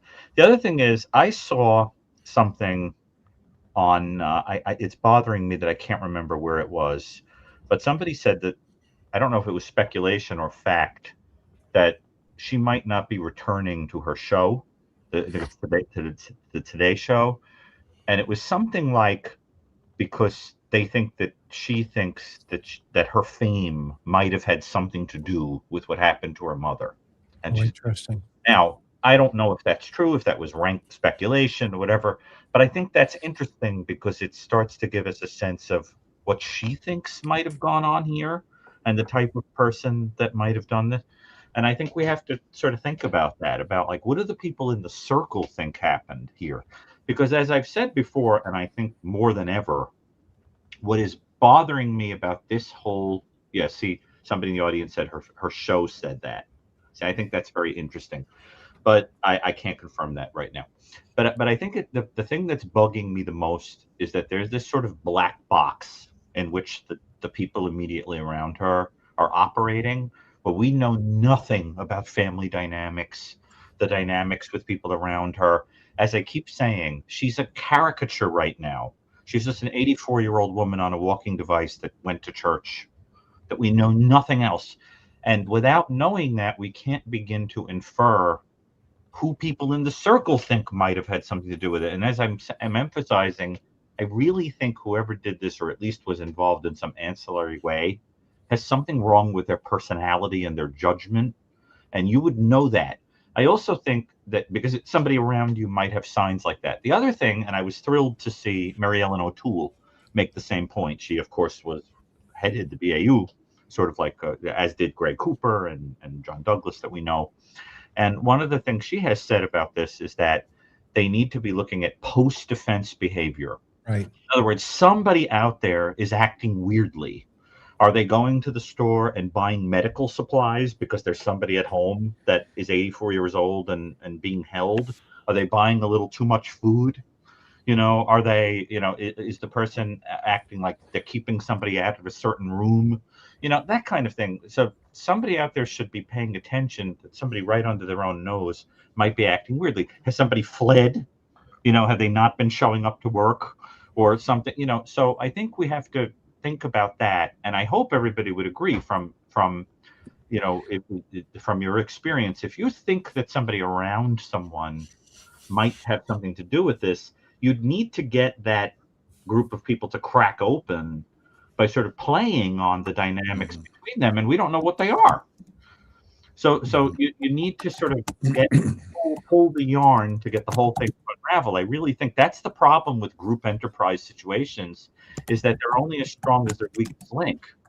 And if you've got somebody who gets scared, or somebody who doesn't want to go to jail, or somebody who feels they were getting cheated or short shrifted, or somebody who's operating out of anger or fear, you can tug and start to get it to unravel. So I don't know what you guys think about that, but I think if I were sort of giving advice on this, Yeah, I'd be talking about how you got to sort of get this. so I'm going to play. I'm going to play it one more time. Yeah, I don't know. I'd like to. And I want to hear from Mike, John, and Bob, and then Gary. I want you to dovetail into from their comments. And I just saw a chat that said, you know, this was a robbery gone wrong, that they thought there was money in there. This is not that scenario. You don't take an 84-year-old woman. Okay, I'm hearing a feedback. Sorry, that was me. My apologies. Okay, that's all right. And Mike, I can hear you hammering the keyboard too. So gotta mute out, or whoever's hammering that keyboard. Anyway, let's play this one more time. Okay. And this is only the second time I've seen this. And I got to be honest with you, just even looking at her right now, she's out of gas. She is absolutely 1,000% not sure what to do here in any way, shape, or form. She has run out of options. I've seen this look. I've had this look from my own personal experiences, and this is not good, in my opinion. Okay, but being sensitive to her, everybody, let's watch it one more time, and then you guys weigh in. We'll start with John. I wanted to come on, and it's been 2 weeks since our mom was taken, and I just wanted to come on and say that we still have hope, and we still believe. And I wanted to say to whoever has her or knows where she is, that it's never too late. And you're not lost or alone. And it is never too late to do the right thing. And we are here. And we believe. And we believe in the essential goodness of every human being. And it's never too late.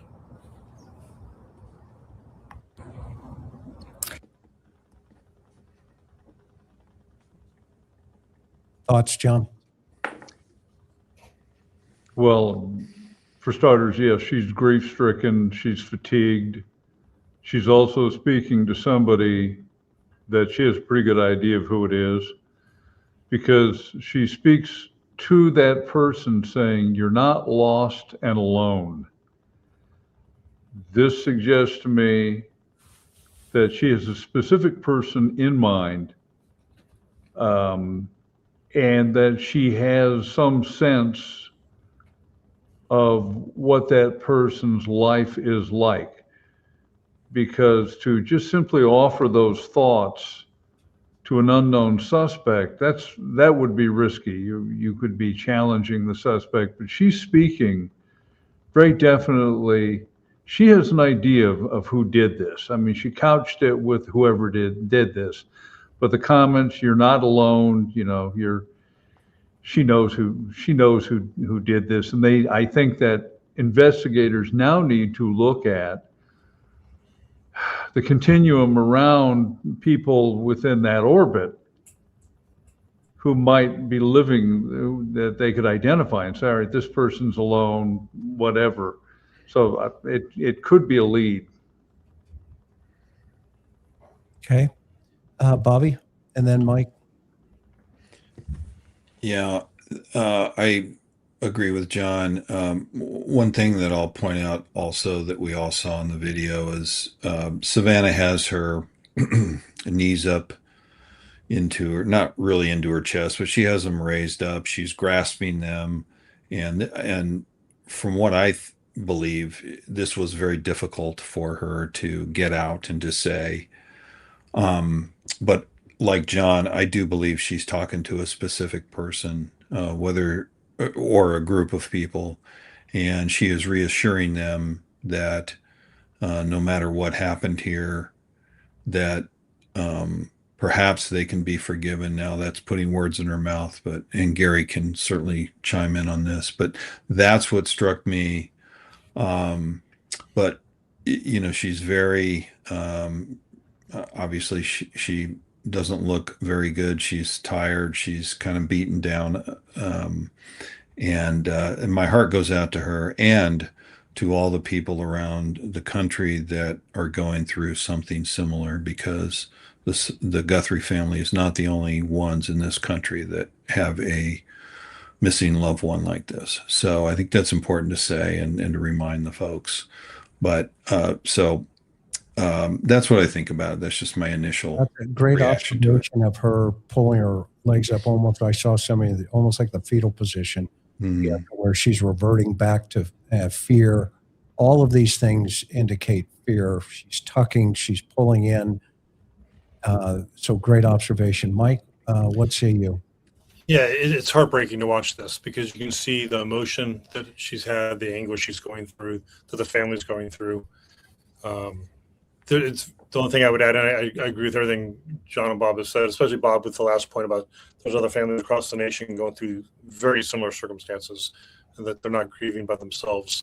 The only thing I would add is that she's not getting most likely she's not getting a special briefing from the FBI or special briefing from the sheriff. So just like we as a panel don't have all the answers, they don't have any answers as well. So they're just as much as a loss as to what the truth is, and in search of that truth as we are searching for it. So you don't tell the family because you don't want any of that information to leak. If you truly have some clues that are worthwhile in pursuing. But Gary, I want to play it one more time. Yeah, and then I just want to make a comment about you. No, okay. Now, do you want to make the comment now, or do you want to watch? Very quick. What I'll say is that that point that I read, that she may feel that her money, her fame, had something to do with this, is very interesting, if true. Because if she really does have someone in mind in the circle that might have had something to do with this, the implication, if we put those pieces of information together, would be that she might be thinking, if I had just given this person financial support, they might not have needed to do this ridiculous thing to try to get money. So there could also be a lot of guilt going on here. I don't really know. I mean, if this really is some outsider, that's a whole other story. You could just say, well, it was about me. Mom is the daughter of a famous person and was targeted for that reason. You still might have guilt. So I think one way or the other, I think there is a kind of a haunted guilt that's inside of this woman, probably, because she sees herself one way or the other as being the reason this person might have been targeted, because she's the one with a large amount of money and fame. So I think we have to think about that whatever goes on ultimately emotionally with her, she's got a lot to work through. I think right now she's moving from a kind of numb, the thing where you just sort of put it out of consciousness and you pay attention to let's try to solve this, to realizing like too much time has gone on and the obvious things that seem like they may have gone on aren't seeming to emerge, and you've got to get a little more complicated in your thinking. And I think it's too much for most of us. I certainly would have a hard time with it, and I deal with horrible things like this every day of my life. So Gary, we have to understand that. Yeah, go ahead, Bob. What do you think of the body language, if anything?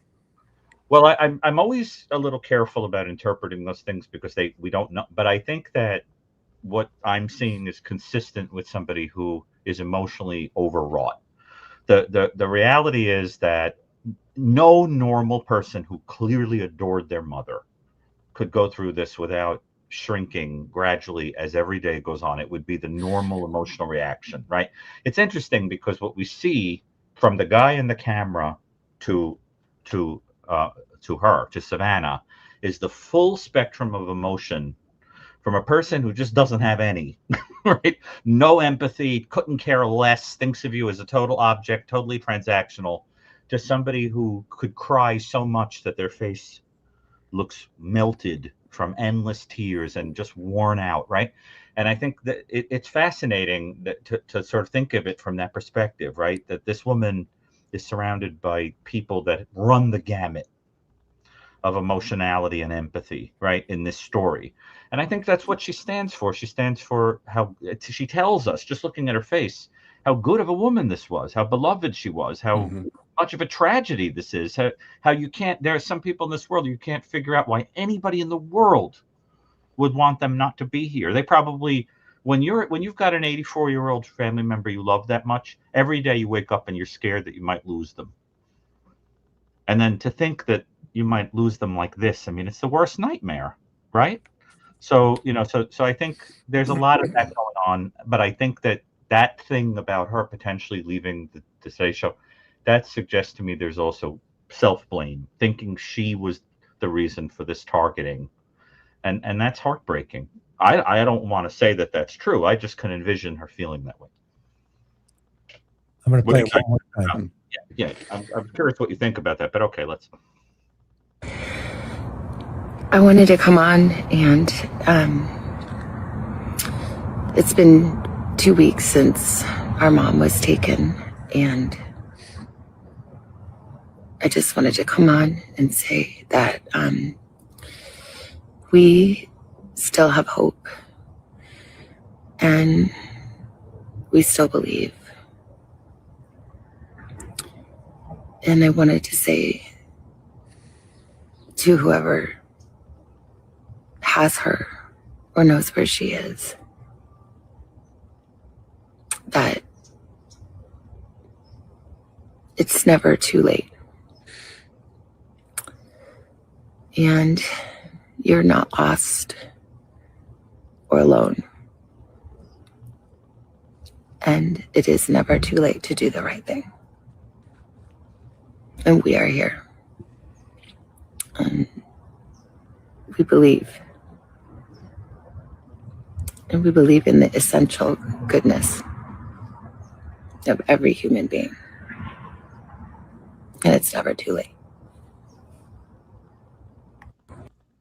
You know, well, I'll wait for Gary to weigh in. Tell me, one of the things, you know, in cases involving high-profile family members, right? One of the things that, you know, we've learned, offenders sometimes display what's called narcissistic or media-seeking motives.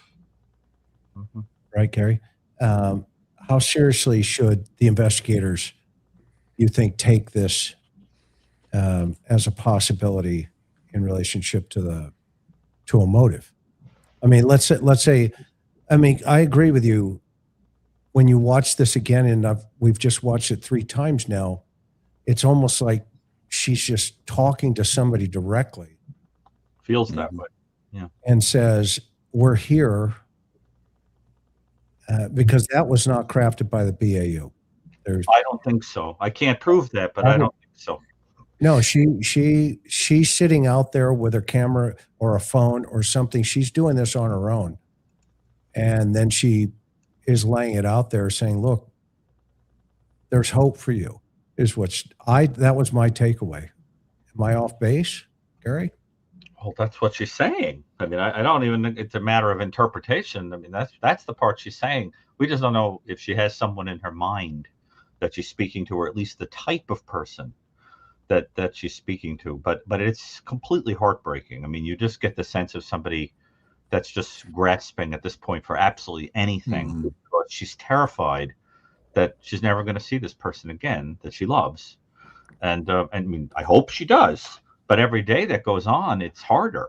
It's much harder to believe that. So, but I think it's just a testament to how much she loves this woman. I mean, that's what I feel when I look at it. And I agree. It feels like speaking to at least someone or some group of people in your mind that you think may have had something to do with this. It's very specific. It seems focused in that way. Yes. But and everyone shares that sense, right? All of us. I did. Yeah. Yeah. Mhm. Yep. Okay, so which takes us back to the Right. victim risk continuum. Right. And your point about attention seeking, which I think I definitely should say something about that. Is that, you want me to comment on that about Please, the? please.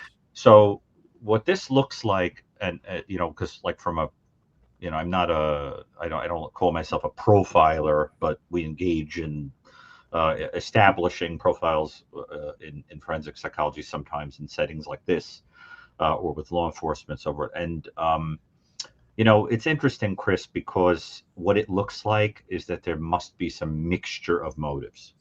And that mixture of motives seems to be, on the one hand, pragmatic, right? A kind of instrumental thing where you want money.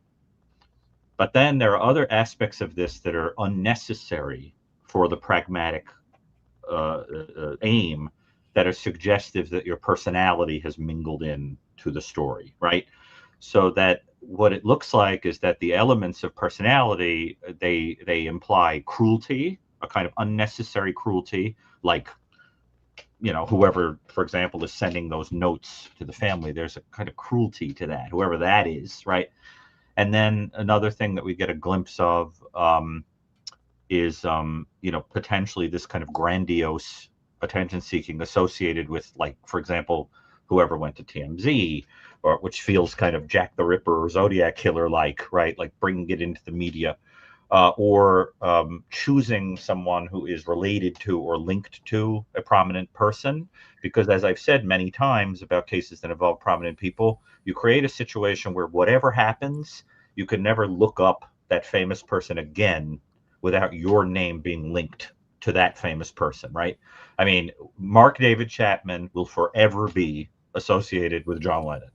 You cannot look up John Lennon, no matter what he did, and not see the name of this person who decided to take him out of the world, right?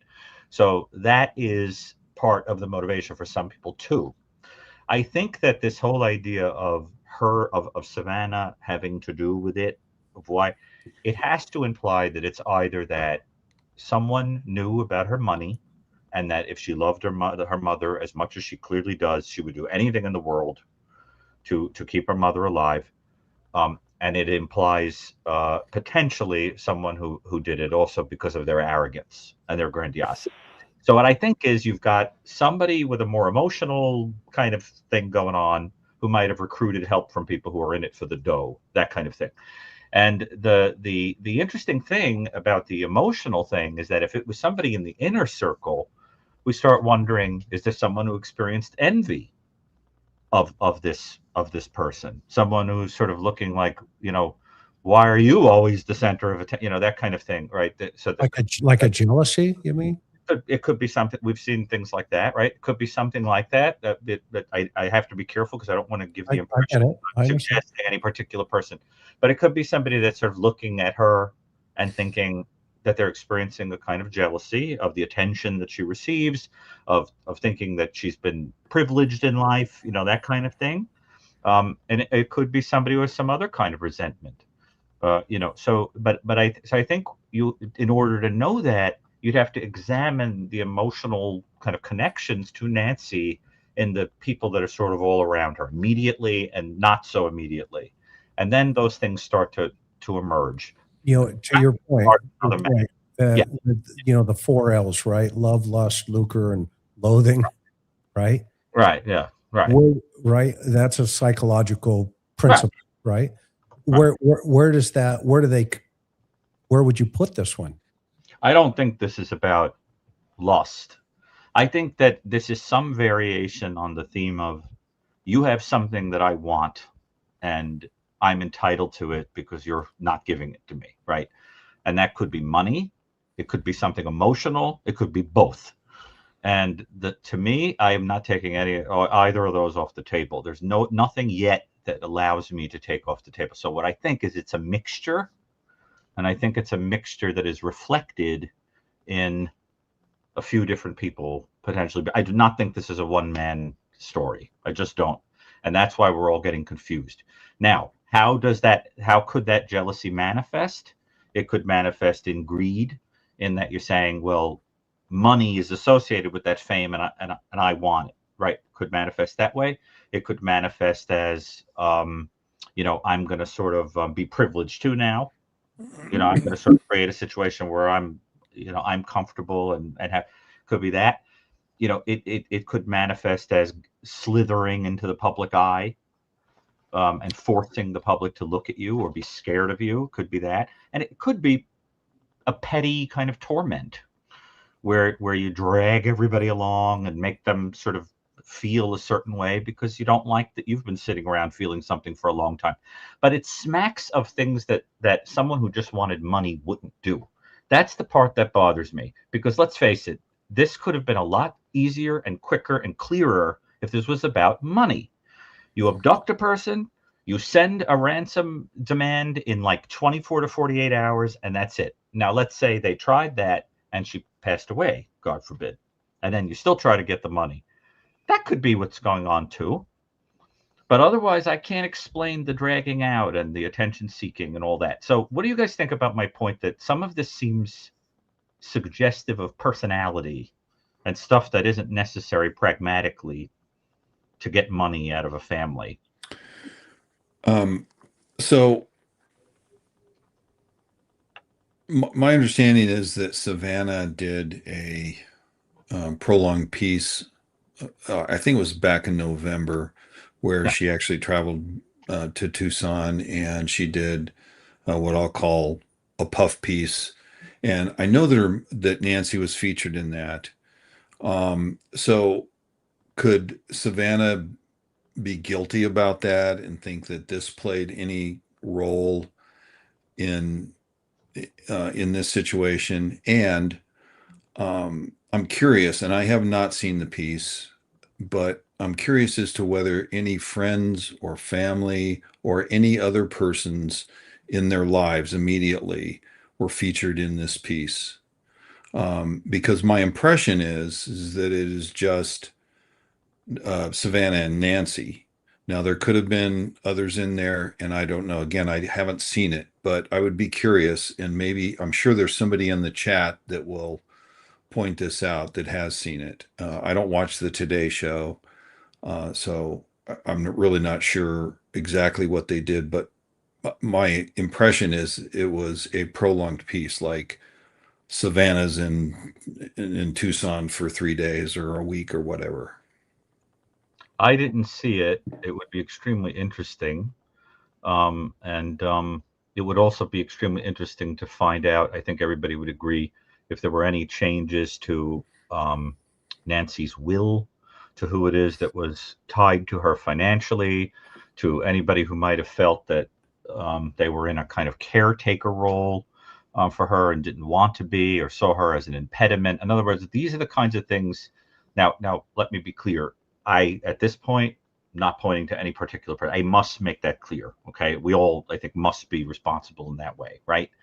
But the thing is, if this is something that is being made to look like outsiders coming in, or outsiders are used to divert from the actual motive, let's say, as a hypothesis, then generally you do that because you are eliminating a person because they're in the way. And most of the people who do that, if it isn't about money, it's a resentment about taking care of them, or because they are in the way of your freedom. It's something like that.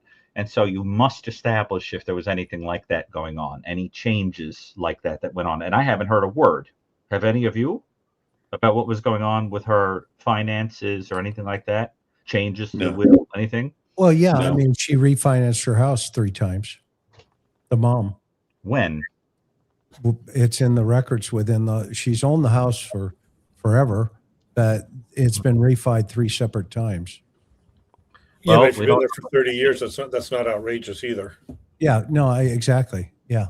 Exactly. So thank you to everyone that chimed in about the family, because everyone is pointing out that Annie was featured in the Today Show piece. So thank you all. Over a Yes. 15-year period. Yeah. And I want to watch those the name. documents. Do you have the name, Bob, so that we can point the audience? Oh, there were multiple, and Karen just put one up on the screen a moment ago. Maybe she can put one up. Yeah, I just think, even with somebody who knows her randomly, somebody's got to have this kind of motive going on, and So they've got to do psychological checks on people here. I'm going to throw another curveball at the panel here. Yeah. You know me. Fast and inside.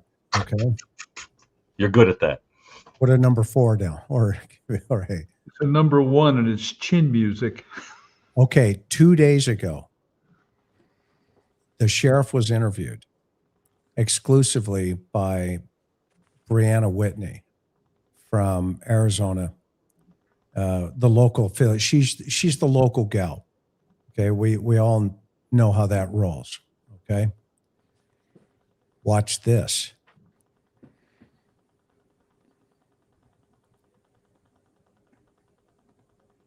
You just a slew of different questions within the case, starting with, have you been able to clear any of the Guthrie family members? Well, I put it like this. everybody, particularly the Guthrie family, but everybody has been very cooperative.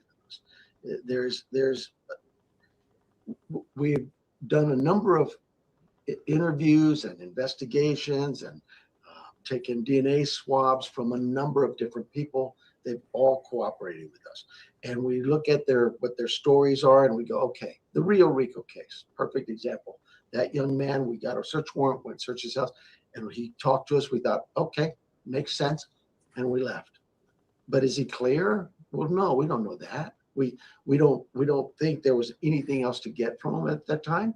But what if we end up, because all that evidence was taken and submitted for DNA, what if that DNA at that search warrant scene shows that Nancy was there? It's not clear. So the family, I'm going to say this real careful. They are under tremendous pressure and tremendous grief. And I think it's really irresponsible for anyone to start pointing fingers that way. They have been nothing but cooperative with us. But I think cooperative and cleared are two different things. I know, but the evidence will take us there if that's the case. Right now, we are working close with that family, and yeah, our hearts go out to them. So they are not cleared as of now. Nobody's cleared. Nobody's cleared. Okay. Okay, so let's talk about this. We just heard the sheriff say 2 days ago, nobody is cleared. Let's what does that mean in our collective understanding of how these things go? Well, he said he cleared the Uber driver, but and I realize that's a minor role in this whole thing, but and that's a play on words, I get it, but he is clearing people, and obviously he has not cleared any of the Guthrie family. Yeah, there was an awful lot of circumlocution to get to, no, they haven't been cleared. And I noticed that as he's talking, he keeps looking away from her. I understand that he's looking away from the camera. It's clearly a question he doesn't want to answer. And nor would I want to answer that question. Mm-hmm. But another reason why the sheriff should not be the PIO. Go ahead, exactly, John. and you have mentioned that time and again, Bob. There's a reason why you've hired a PIO to do this, and it's so. Yeah, he hasn't cleared the family yet, and it took like 3 repetitions of the question to get there, but they did get there. Exactly. Yeah, I think it's the sheriff actually did a good job in answering the question, because like he said, the evidence will lead to the conclusions. And so, because you don't want to say the first words out of your mouth don't want to be, no, we haven't cleared the family, because when the family hears that, that's attacking to them. And you don't want to do that. You don't want, the family's already in enough stress to begin with, obviously. So he's trying to minimize, everybody's watching him. The family's watching him. The media's watching him. The world's watching him. The suspects are watching him. And so he is very careful in his choice of words, and he said that. But he explained why the family wasn't cleared, which is important, because if he just comes out and answers the question point blank, there's no backstory that the family is going to hear about that. So by providing that backstory of the evidence will lead us to the conclusion, and at this point we can't clear them, it's much softer to receive that if you're the family than, no, Savannah, you're still a suspect. So yeah, let's play this out right behind the scenes and yeah. Then we'll grab it, Gary. Yeah. How many times? I mean, we're 2 weeks into this now, right? DNA, lab stuff, it's all starting to come back. And to Bob's point, okay, who's in column A and who's in column B? Well, we got column A cleared, Uber driver, and they're going down the list, right? Okay. Who else is in column A still? Well, we hit this guy up in Tucson, 60 miles out, because, we had a digital ping him in the environment. Okay, guess what? We found out that he's over there delivering, DoorDash. Okay, hypothetically. Okay, but is he still in the circle? absolutely. Still in the circle. So let's move them over to column B. Who else do we have? Well, that morning, we've got the daughter and we've got the brother-in-law. Okay. What if, I mean, we don't know this happened, but we've all seen these things happen potentially. Miss Guthrie, here's what we think. This is a burglary gone bad, you know, et cetera, et cetera, et cetera. However, unfortunately, we've made some link analysis to some other things, maybe family, maybe, you know, whoever. And this is, you know, that's a possibility. Would you guys agree that that could play out like that potentially? That, you know, he's already told her, Savannah, who is now the next, within a day or two on Instagram, telling the world, talking to somebody like she knows this somebody and telling the world, look, you know, can you imagine Savannah watching this interview with the sheriff and then going, what do you mean my family hasn't been cleared? What are you talking about? Sheriff, what are you talking about? Why are you saying my family's not cleared behind the scenes? She's got the juice to do that. And she has a security system, or i.e. PIs and all these other folks around. She's got her own security detail to pick up the phone and say, I want to know, I'm the spokesperson for this family, my brother and I. What are you talking about? Are you saying I'm not cleared? No, we're not saying that. Are you saying my brother's not cleared? No, we're not saying that. Well, then who are you saying isn't cleared in my family? John, Mike, Bob, wouldn't a family do that? If your head honcho is out there saying nobody's cleared? Well, the presumption is that there is behind the scenes communication occurring. And so you've nailed it, Chris. We don't know how much has been shared confidentially. We don't know how often they're in contact with the family. But yes, if that just popped up and the family hadn't received any warning in advance, you would certainly expect a demand of what are you talking about? Yeah, and then 2 days later, here we are today, because this came out on the 13th, so this is the 15th. So 2 days later, Savannah's just like out of gas, and she's putting on Instagram what we just watched a couple of minutes ago. So I'm gonna play this one more. I'm gonna play this one more time. Only I'm gonna give everybody the whole 11 minutes. Okay, I'll probably start in between it. Okay, for you guys, just put your hand up and say stop if you have a comment about it. But now I'm going to play the entire 11 minutes. To this journalist's credit, this Brianna is a really good journalist, because she didn't let him off the hook. She kept going in there, and because he says, well, the family's being cooperative. And she qualifies that right away. Well, cooperation is not clearing. And he goes, well, yeah, you're right. And we all know that was the right answer. And to Bob's point, he should have never been in front of the camera, because this is what does happen, and it becomes a problem.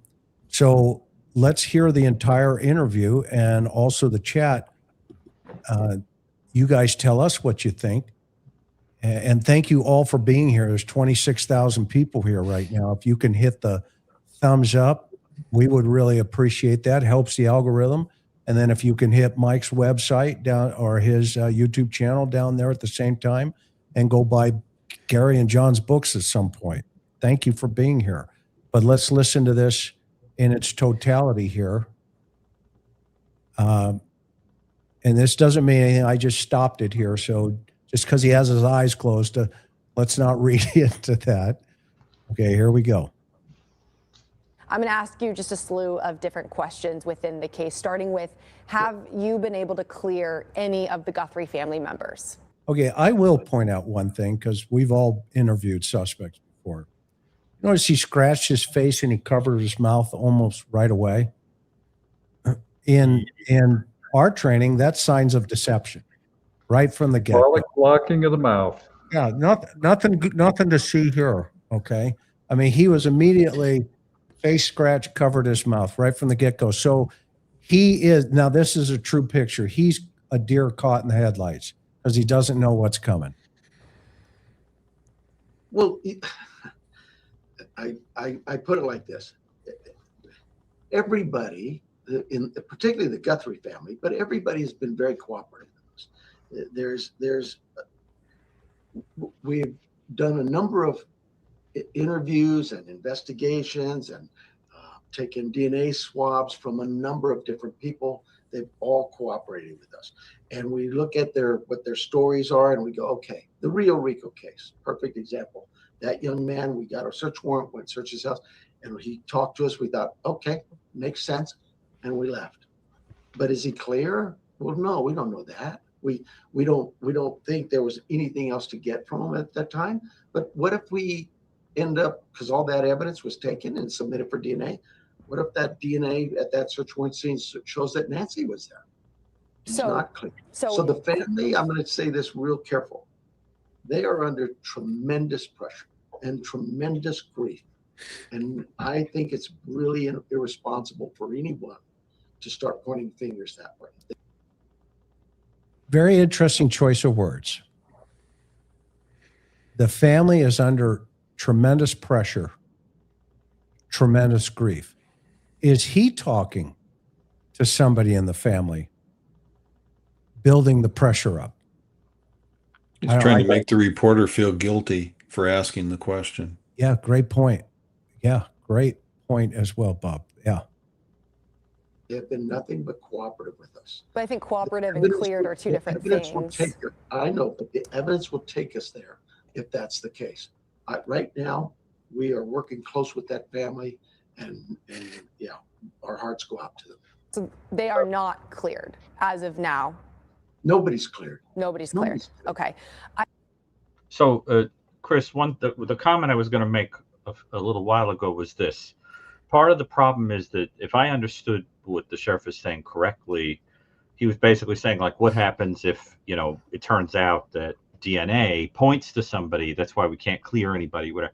Now, the reason that bothered me is because of a point that Bob actually made behind the scenes when we were talking, is that technically speaking, everybody in that family, their DNA should be all over that house, should be all over everything.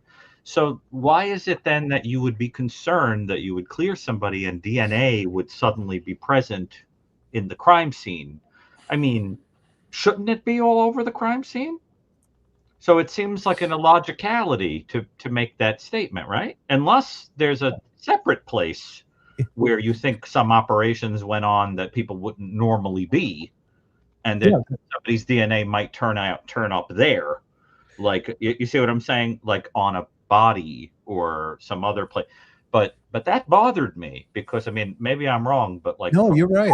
I agree with you. And that glove that they found is only going to be relevant if Nancy's DNA is on it and the suspects. To Vinny's point earlier. Yeah. From the prosecutor angle, he said that would have been really helpful. That's going to be the only relevance to that throwaway glove, because you can't put a case together if it's just somebody else's DNA on that glove, because you got to connect it now to the house somehow.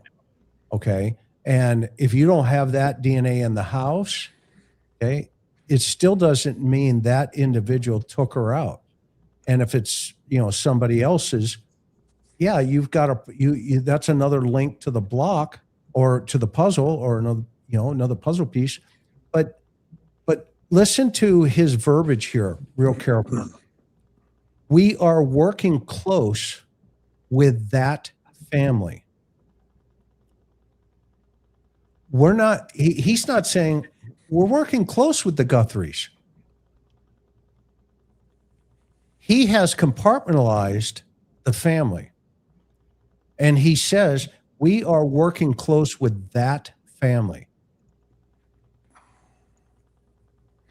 This is on the heels of, are they cleared? Nobody's cleared, he says.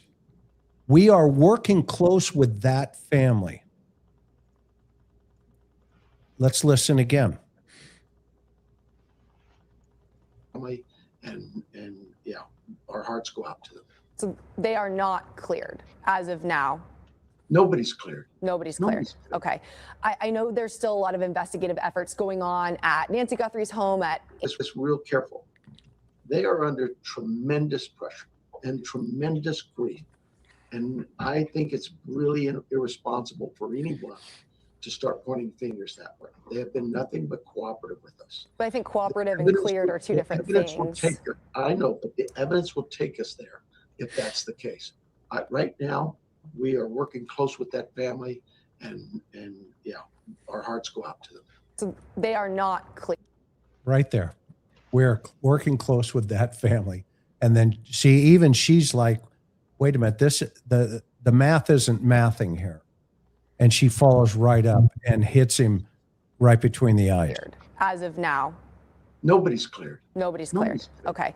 I know there's still a lot of investigative efforts going on at Nancy Guthrie's home, at Annie Guthrie's home, and around southern Arizona. My question for Nancy Guthrie's home is, if there are continued investigative efforts, why is there no crime scene tape up? So I don't know where that started, but let's go back to the beginning. Mm-hmm. Our team gets a call. We're looking for search and rescue efforts. Shortly around 2 o'clock, I get a call. I said, we need to turn this up. This could be a homicide, could be a kidnapping. And so we go that direction. They work it. I was out there till probably around midnight or 1 o'clock and went home. And when I'm out there, I'm not in the scene. People report that. That's not my role.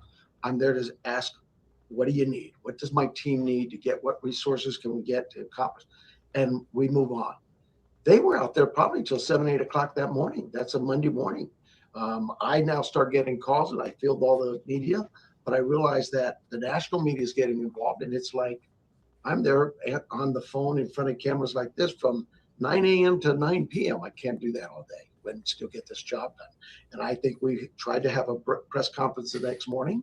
It was a little chaotic. I'll take that hit. But nevertheless, we held another press conference 2 days later. I think it went a lot better because we knew what you were looking for in terms of evidence and timelines. But that morning, Monday morning, because they're always saying the sheriff didn't get the FBI involved early on. The FBI was involved Monday morning. Within hours of that, we knew that, hey, we have some physical evidence here that needs to go to the lab. But we also knew we had some physical evidence here that the FBI has experts that are better at analyzing that, and we gave it to them. How do we know that? Because we've worked with the FBI for decades. I have department members assigned to that office and have for years. That relationship is critical, not just to the FBI or the Pima County Sheriff's Department, but to this community. But why not secure the scene now? I mean, as you guys continue on, why not secure it better? I mean, we had a guy deliver pizza up at the front door. Because we processed the scene. We were done with the scene. The FBI, when you saw them come back, that would be a normal situation. They come in and say, hey, we're looking at this electronic stuff. Can we go see the house? Absolutely. And so they go back. There's no evidence gathered there. It's like yesterday, they were there at the scene doing what? Taking measurements that video we have of that individual. Mm-hmm. That's critical to us. So are they not taking new evidence, not seizing new evidence from the home right now? I'm sorry? Are they not collecting?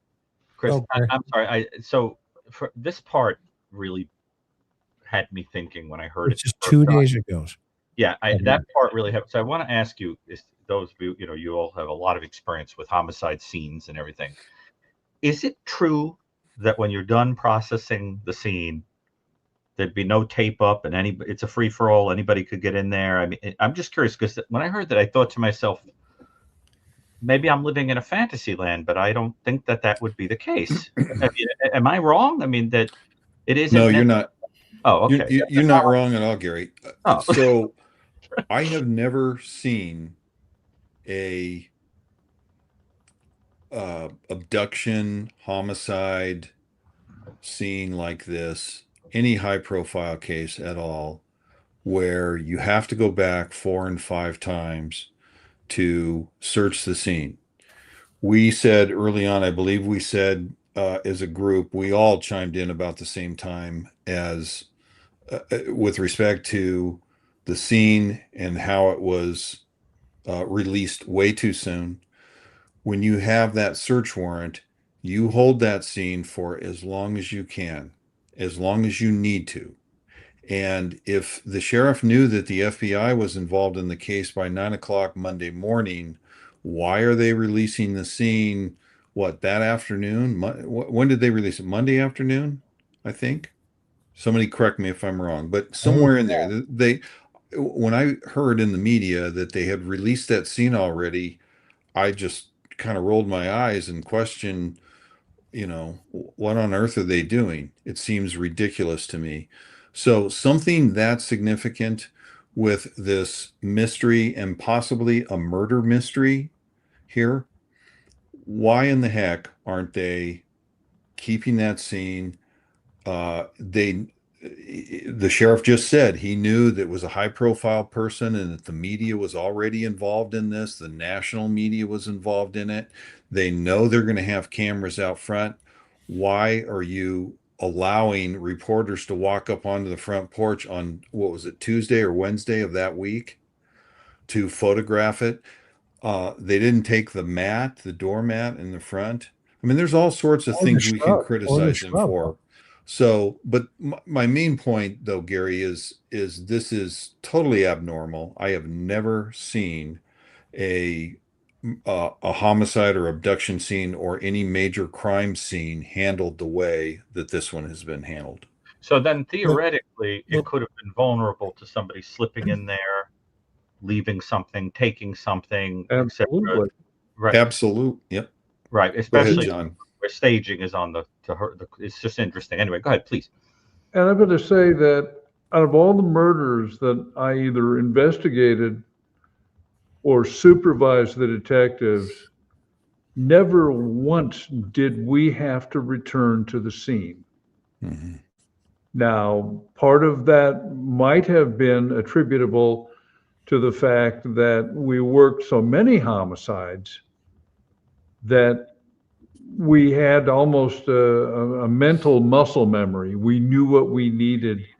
And we were also aware that along with, let's borrow a military term, known unknowns, which means things that we would be looking for that are unknown, but then there were also unknown unknowns. We always approached the murder scene from a point of view of there was no limitation, and we created no preconceived boxes. So we did the scenes and we never had to go back to them. I find it astonishing they had to. I don't want to sit in judgment. I just simply saying my experience is we never had to go back. So, but I think to answer Gary's question better, and yeah, please. So regardless if the crime scene was held for 1 day or a whole month, when the tape comes down, there's no resources available, or I'm sorry, the sheriff has to weigh what resources are available to keep people away from the house now. Because once the tape comes down, let's say they keep the house for a month and then they take the tape down. Well, then reporters can still go to the front door. They can still walk onto the property. They potentially would be trespassing, but you'd have to have a victim, all those things, right? So once the tape comes down, there's nobody there to keep people off the front door. So to your point, Gary, it may have been rushed and premature, but there's no obligation from the sheriff's office. Once they release the crime scene, it's released. They did have a private security company there guarding the location, is my understanding. I don't think they're there still, but they were there for some time, and I heard about that. And then one of the reporters showed it on camera. I've never seen the feds show back up and put a tent up. And because you know what's happening behind that tent, they're all looking at each other going, well, this, I don't know why we're doing this. It's going to be squash, fruit of the poisonous tree, because It's contaminated. yeah, we've had a journalist up here. We had a pizza delivery guy up here, okay, well, let's just go through, all right, let's do it. Let's run the FARO, let's run the ALS, blah, blah, blah. Okay, we got it. We're gone. Tent comes down and it looks great. But I think that's probably some of the confusion that's been going on with this thing since the day that tape came down. Now it's a free for all. And to be honest with you, as professionals, Mike, you're in, Southern California with all of us. We all had a lot of volume, Bobby. We knew that, if it bleeds, it leads, right? Well, that was the old, the verbiage, right? For above the fold for the journalist, right? So we knew, okay, we better shut this thing down. How many days do we need here? Because we got to get an extension on the search warrant with the judge and tell him we're still working this thing. Okay. But here it was like, okay, you're done. Yeah. You done. Yeah. Okay. We're done. Take the tape down. Here comes the pizzas right behind it. And interesting here, she jams him on it. Watch this. Look at that. Look at that look. I just froze it there. No, not on purpose, but look at that look. It's like, yeah, here comes the curly shuffle. New evidence right now. When you say that part's done, they're just taking measurements. Are they not taking any more evidence? We have to understand what you're speaking of evidence. Are they gathering pieces of evidence off there and taking it in? No. What they're doing is they're doing some analysis of the evidence we gathered to see what can fit. Okay. Obviously, it's no secret to you. There's been a lot of talk about tension between your department and the FBI and the controversial where the DNA is being tested, where the evidence is being tested. Can you just clarify the order absolutely. here? And did the FBI want to test something at their lab, which is typically known to be the pristine lab? And did you say no? So their lab is a great lab. We've used them before. They've solved cases. Our lab is a good lab too. We've used this lab for 40 years. So it's not like, oh, whose lab is better? They're both very capable labs. What happens is in these kinds of situations, we make a decision. We sit down at the table and talk. Investigators the sheriff doesn't make that decision. Investigators sit down and talk about it. What's the best strategy here? What happens is we had submitted our DNA to a lab for analysis. The FBI took the camera images and did that. When those camera images came back, what happens? FBI shares them with us. Right. When our lab report. You want me to stop? Somebody want me to stop? Okay. I'm going to keep playing. Sorry. I thought somebody did. Come back. We share them. We now have a glove we found. Somebody found it. Not at the house. Somebody reported that. It's 2 miles away. But we're not going to disregard that. That'd be silly. So we go gather that glove and we take it. And the FBI said, well, we could send it to our lab. I said, well, why would we do that? We have a lab that has all the markers, right? You have the family members' markers. You have the landscaper, pool people, all those people, and they're at our lab. And we also have other evidence there. We had evidence from the Rio Rico search warrant scene. It's submitted there. You did tell me last week, though, that your lab was down, and that's why you sent it to Phoenix. Last week, though, you did tell me at one point that the Tucson DNA testing lab was down, and that's why you sent it to Phoenix. Is that back up and running? I don't recall ever saying the lab was down. I don't know what you're talking about. You said that in our interview last week, I believe on Tuesday. Maybe I was confused with something else, but that DNA lab's never been down. Maybe it was the rapid DNA in Tucson? You said that's why you sent stuff up to Phoenix. Yes, gotcha. Yes. The rapid DNA test is not a test that you can use in court, but it gets us quickly at a result to say, hey, we might have something here. That was down. So we went to DPS. Yes. Is it back up and running now in Tucson? I believe so. Yeah. I don't know. Tucson's deep. So we have a DPS office here in Tucson. TPD has it, but for whatever reason, I didn't get into those details. Their labs said our rapid DNA is down, or whatever that meant. Chris, I think this woman went to the Karen McDonough School of Journalism. She's good. Even Karen loved her. I mean, Karen was like, She's got it. Whatever she's got that she's like it's like watching a she's a puma. bulldog. And that's why, yeah, Karen was dangerous. And this is the reason why, when you see stuff like this. But here's an interesting point, though. Okay. And we called it here on this panel a couple of days ago, and Bob and I were passionate with each other. Okay. And here's what we called for the audience. And you guys, you'll remember. We said the next move will be the FBI, tit for tat. What did the FBI just do today? They sent a tweet out about the DNA and the glove. The sheriff's department didn't do that. He just said in this interview, they had the glove. The FBI handed them the glove, and he's like, well, why would we send it out to anybody for a lab we've been using 40 years ago? So that when that DNA came back, whatever it's going to be and whoever it belongs to, the sheriff didn't tell her, hey, we got a DNA hit on this. No, who did it? The feds. The feds told the world, hey, we've got DNA on the blood, or excuse me, on the glove. Okay. And this is some of the dynamics that we were trying to help the audience understand. Right now, it's who can get to the podium fast enough on this thing. But the problem is, behind the scenes, that sheriff, unfortunately, is still in charge of this investigation. His team, if they find Miss Guthrie, and let's pray she's alive, but if she's not alive, it's not going to the FBI. It's going to the Pima County Courthouse. And all of those search warrants for those judges who are signing off, that's what's happening. Chris, let me just jump in real quick.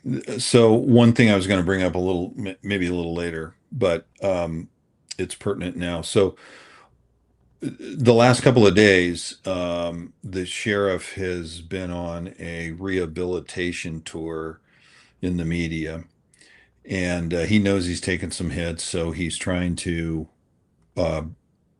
sit for more interviews and make more statements. One of the things, though, he has said in at least one of the interviews, and maybe it was a tweet or something else as well, but he is, and the media is calling the collaboration between the agents and the detectives at a, quote, task force. And so I think, to me, that sounds as though they're trying to bridge the gap and they're trying to alleviate this turf war, or whatever you want to call it. And so, and that's been probably in the last 48 hours. It started Friday, but basically over the weekend. So hopefully we're not going to see a replay of some of this with, well, you did this, sheriff, so we're going to do that. And the FBI did this, so I'm going to do that. And it's just ridiculous. We all know it's ridiculous. And it shouldn't happen. It is affecting the case. It may not be significant, because I believe that the agents and the detectives and the immediate supervisors, the first line supervisors, and maybe even some of the sheriff's command staff and the upper echelon of the FBI that are on site there, are all collaborating very well. And I am of the impression that they're all getting the job done. And yeah, we want this to move a lot faster. I would love to see an arrest very soon, or plural arrests. And but we all have to remember that this takes time. This takes a lot of time. They're analyzing not only the evidence, but they're analyzing interviews. Who do we need to re-interview?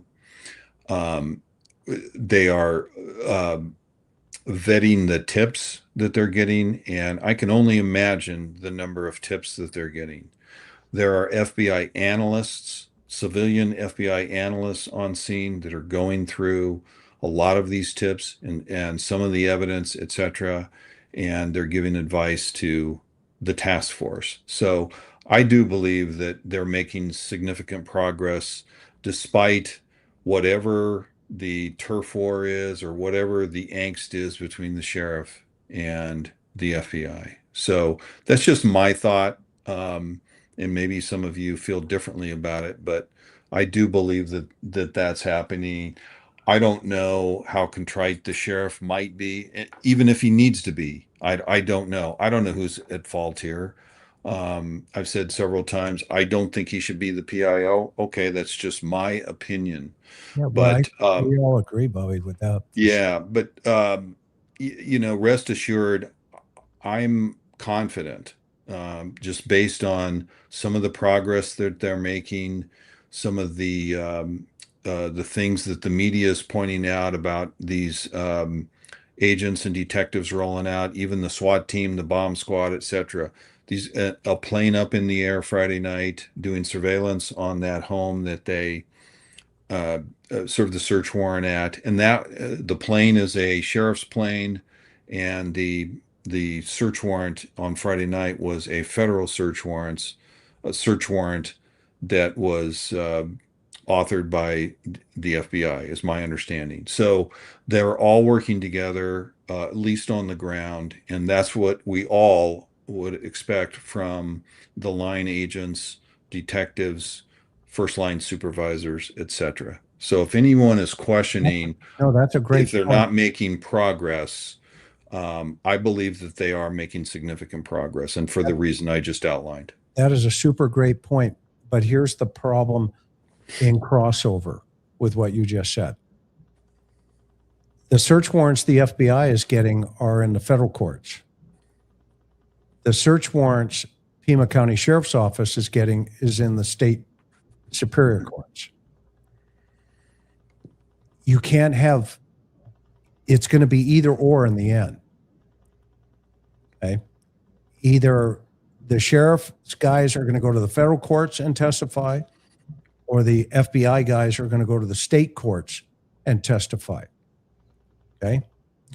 And either it's going to be a federal defense team or a public defender's office or state defense team. Okay. To play this out legally. Okay. So I think even though everybody's playing together, they're on two separate trains. And that's why I think the feds are chasing the Bitcoin, the ransom, I think behind the scenes, the sheriff has said, that's all your stuff. Go get it. We're over here looking for Miss Guthrie with a sniffer because of, maybe they believe that she's not alive right now. And yes, it is all coordinated and everybody's getting back together. Okay. But what's going to end up happening is somebody's going to make a decision that says, let's hook some people up. And I think for me and John, keep me in the straight and narrow, and Bob and Mike, everybody keep me in the straight and narrow here, but I think I'm going to be right. Okay. I hate to say it. That's when the real fight's going to begin. Well, I do believe, Chris, just in response to what you're saying, and I agree with much of what you're saying, but I think in the end, after arrests are made, when this thing is into the hands of prosecutors, that the U.S. Attorney's Office for the District of Arizona is going to get together with the Pima County Prosecuting Attorney's Office. In other words, the state prosecutor. They're one and the same in this situation. And they're going to hash out who's going to take lead in prosecuting this case. But all of the evidence taken by both the sheriff's office and the FBI are all going to meld together in terms of the prosecution. So I don't believe that it matters whether or not there's a federal search warrant and we prosecute this in state court or vice versa. I don't think that that's going to matter. I see it all the time in federal court here in Boise, and I've worked in the federal building here in Boise for 10 years. So I think that's going to ultimately happen. Totally agree. But we just saw it in the Koberger case where the feds pulled out. They left. Okay? Because Idaho State Police said, no, this is our game. This is our court. And they took the ball and their bats and they all left. I don't want to see that happen in this thing. And this is a new dynamic in our profession.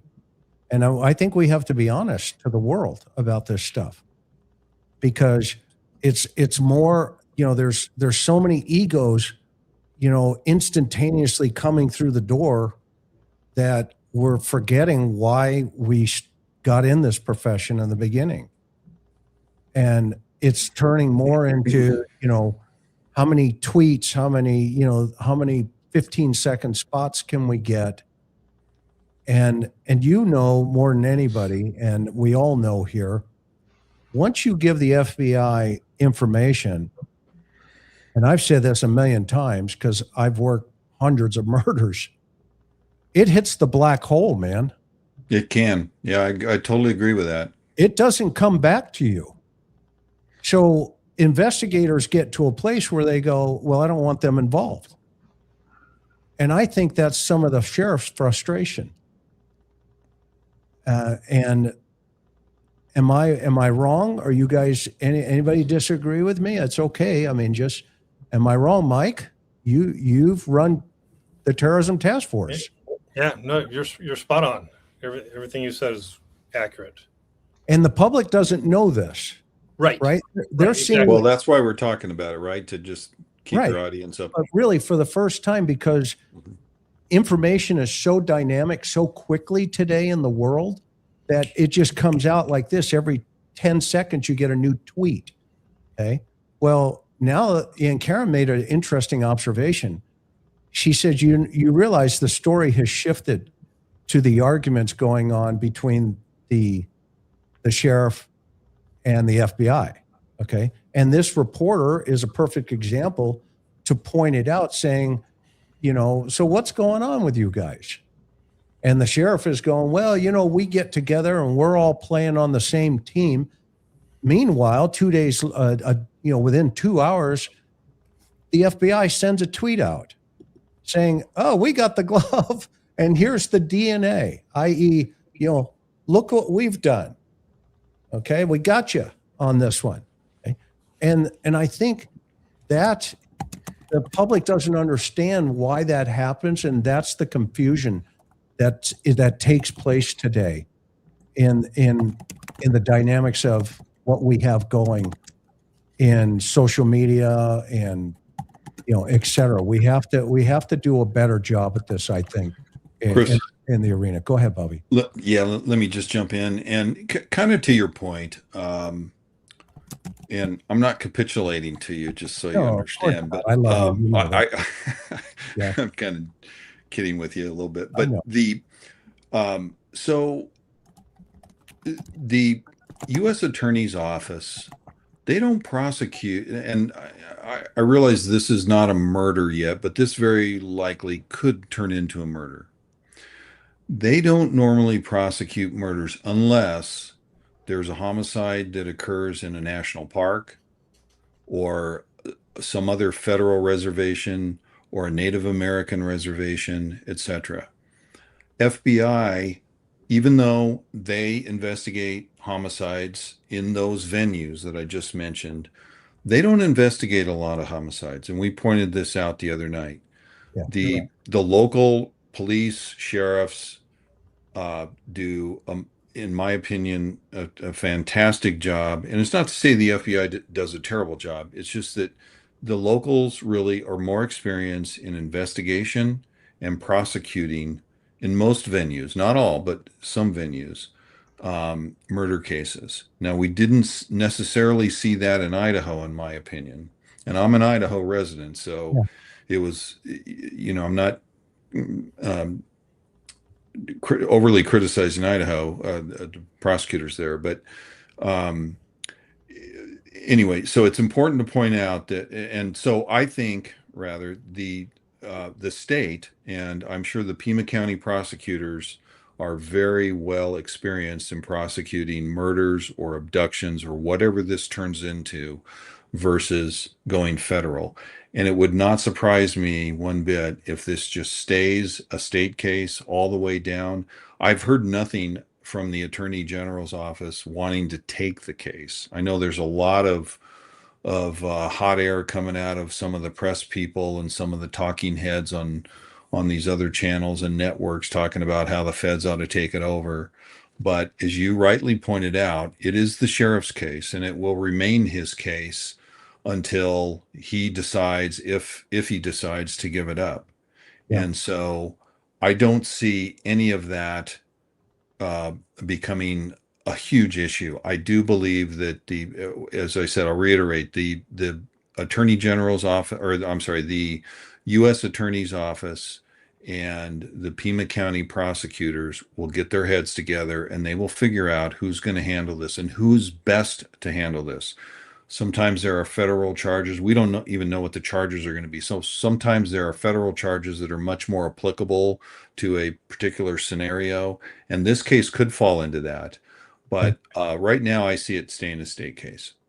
Got it. I'm with you. So let's keep rolling forward.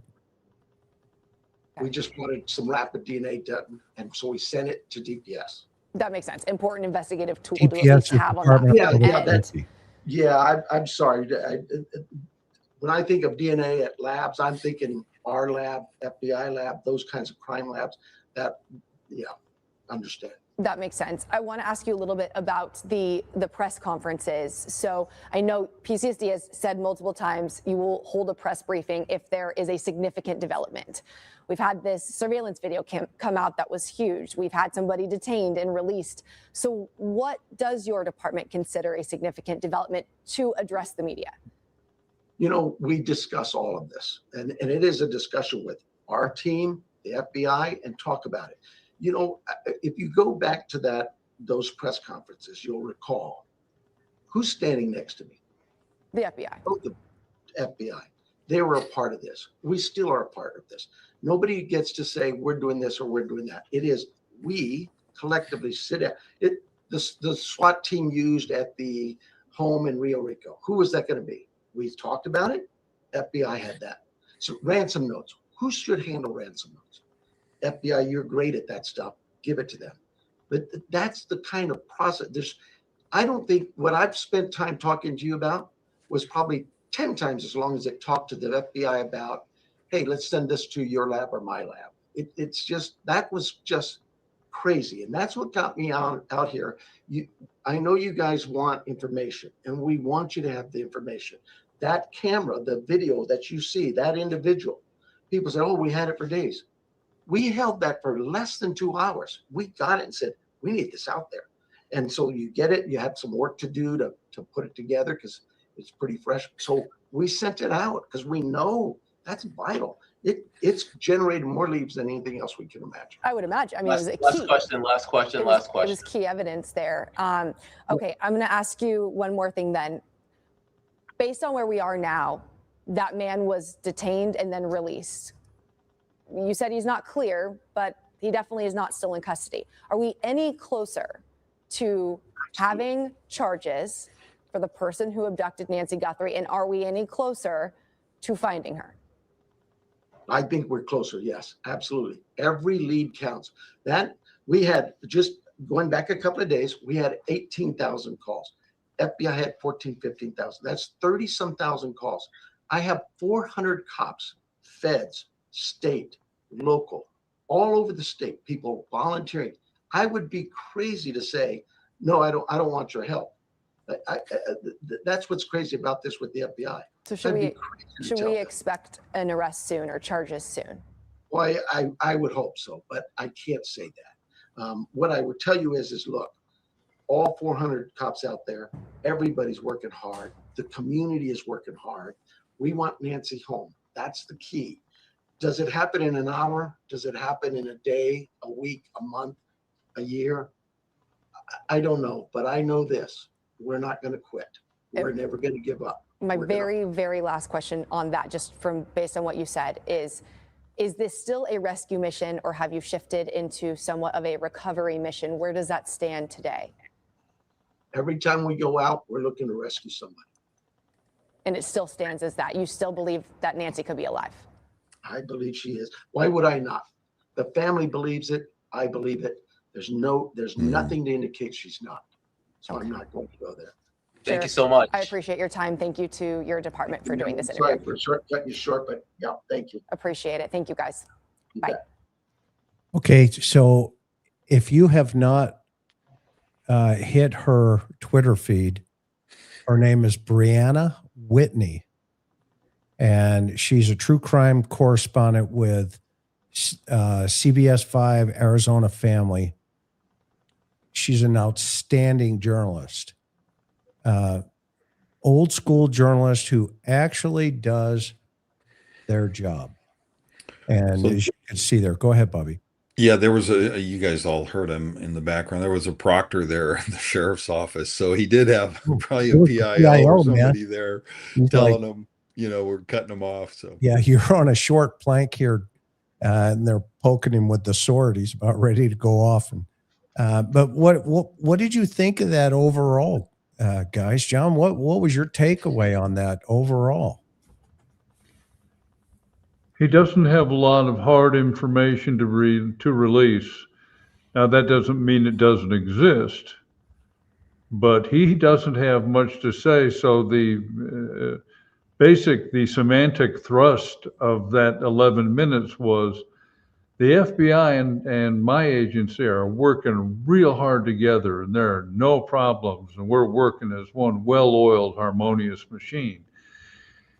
There was nothing really in the way of hard effort, but on the other hand, I really wouldn't expect it. If they have case-specific information or something that they're pursuing, it would be unwise to say anything.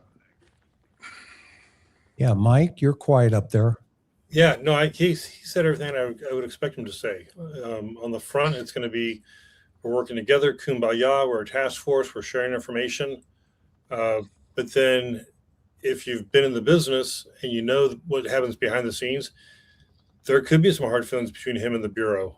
And when you see some of the who's releasing what and when, and could it be a tit for tat?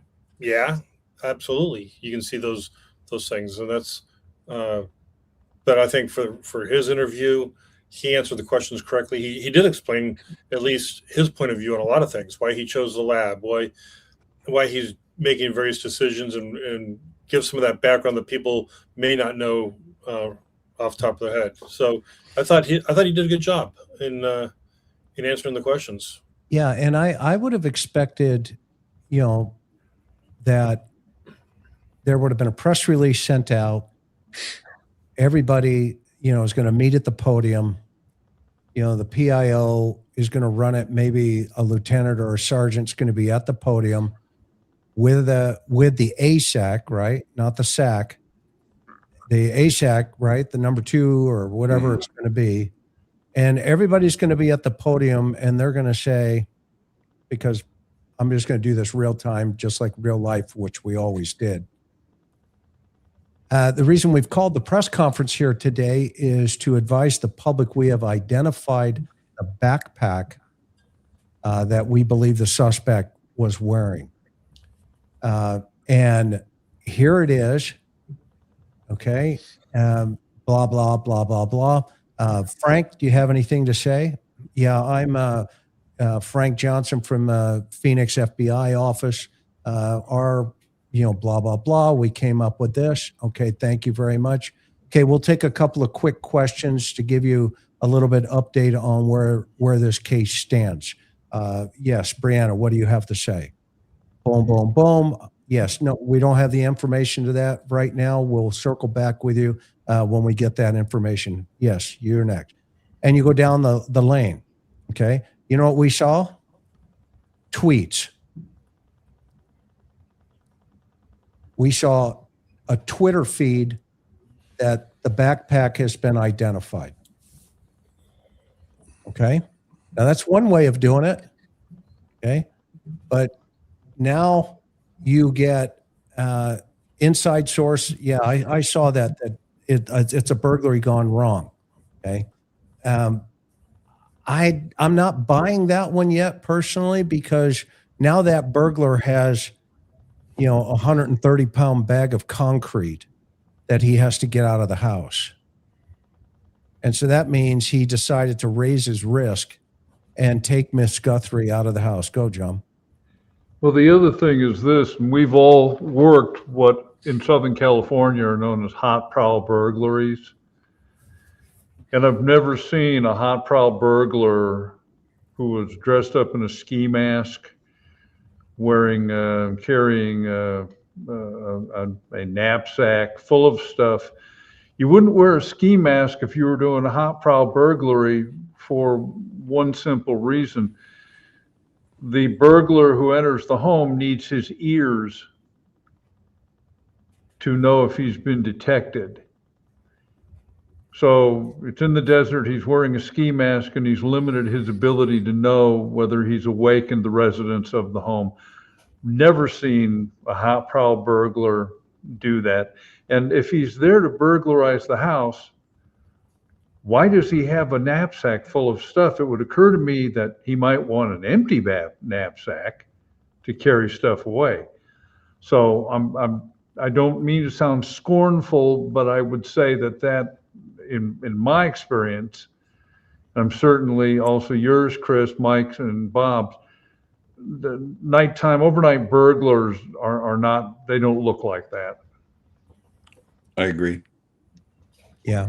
What I think would be a more likely supposition, and I'd love to know if you all agree, is that it might have been an abduction gone badly, where the idea There you go. Yes. to take her and ransom her, but it went south, and then you try to get the money anyway.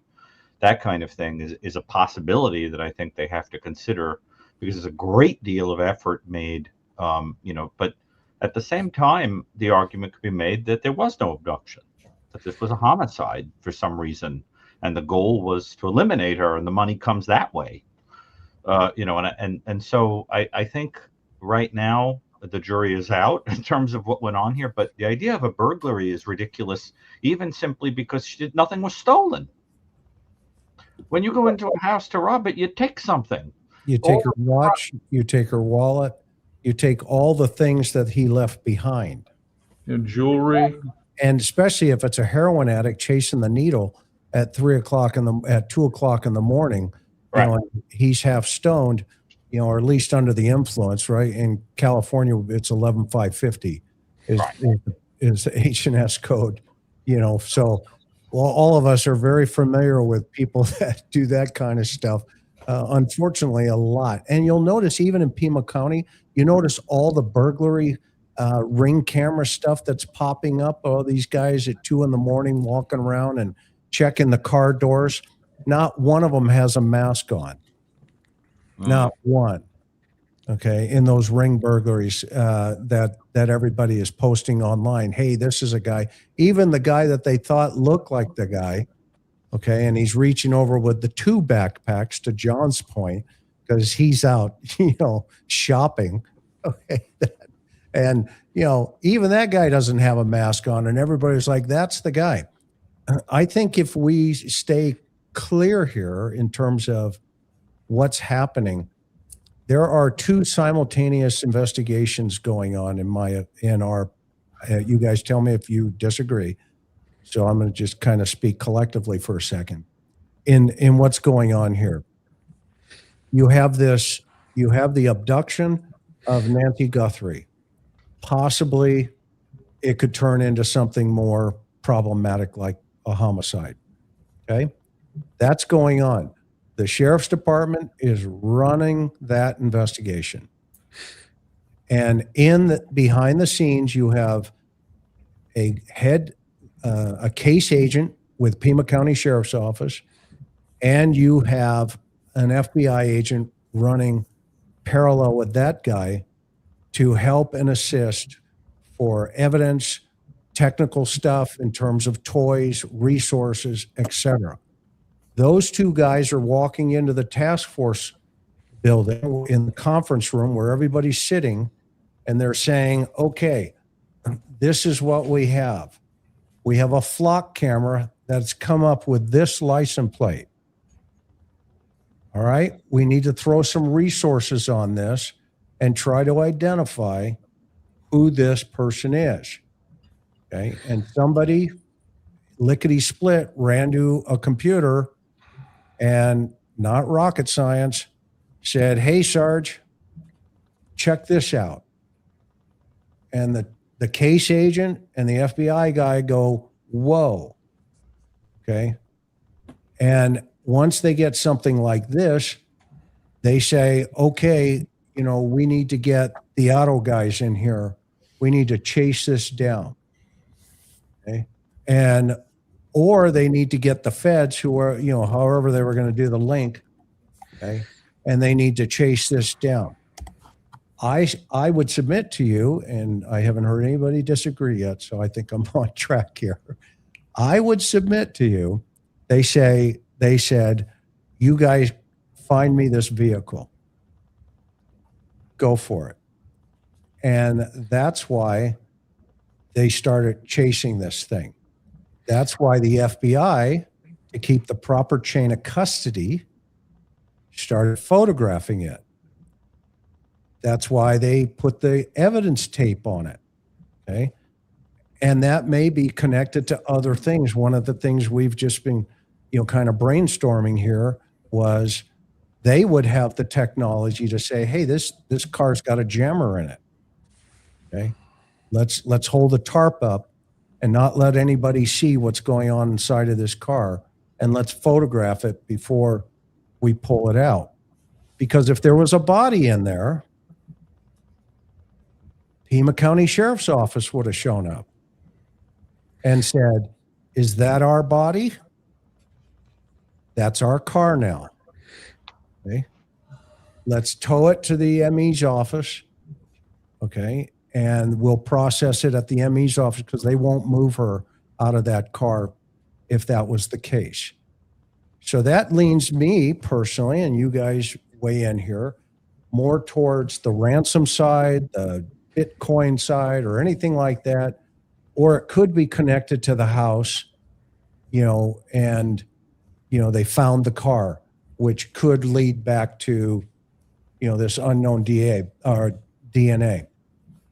But I'm going to go back to the very first time I spoke about this case, and we talked about it as a panel as well, when the sheriff said, we have DNA and we've sent it out, rapid DNA. And he got corrected by the reporter, as he said our rapid DNA machine was down. So we sent it to Phoenix. Well, we now know he sent it to DPS, Department of Public Safety there in Arizona, which is the Arizona State Police, okay, just like Idaho State Police. That's the equivalent, okay? ISP versus DSP, okay, Department of Public, or DPS, Department of Public Safety. So they have a lab right there in Phoenix. Okay, they have one in Flagstaff. They have one in Phoenix. Okay, so this one went to Phoenix because it's closer to Tucson. They turned the DNA around. And then once he got it, he did a presser and he said, okay, we have DNA and it's Miss Nancy's blood that we tested. However, he qualified it. Nobody caught it. I did. I caught it. For the channel, if you haven't subscribed, subscribe, please. He said, but we're waiting for results of something else. Now, we all talked about, my first question was, is it blood? Is it, you know, fluids from an SA? Is it hair? Is it fiber? Is it, you know, what is it? Well, we now know it wasn't the glove in the house based on what he just said in that interview. There was no glove in the house. So where did that come from? How did that get into the environment? Well, guess what? You have an experienced journalist out there who has an inside source, who will put her reputation on the inside source. I've known this guy for whatever she said, 30 years, 40 years. Well, guess what agency he's with? You do the math. It's a 3-letter, part of the alphabet. Okay. So, and that's the source that put the brother-in-law out into the environment from the 3-letter alphabet that they're still going on. And now you have the sheriff over here saying, who's leaking? What's going on here? And now that's another dynamic. Okay. So again, that leaned me more towards, okay, these guys are still, they're playing nice. Okay. But when we now get to this point today, it's almost like when we see this now and we listen to her, she's exhausted. She's exhausted. She's done with this. Not only, I think, is she speaking to somebody close to her, but I think she's fed up with all of the other stuff that's going on that they're dragging these families through today to be the first ones at the podium. And I think we can do better as a profession.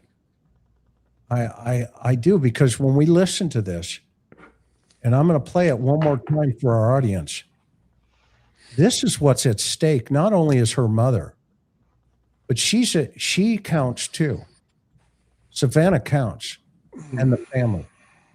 And all of us here have worked with these families.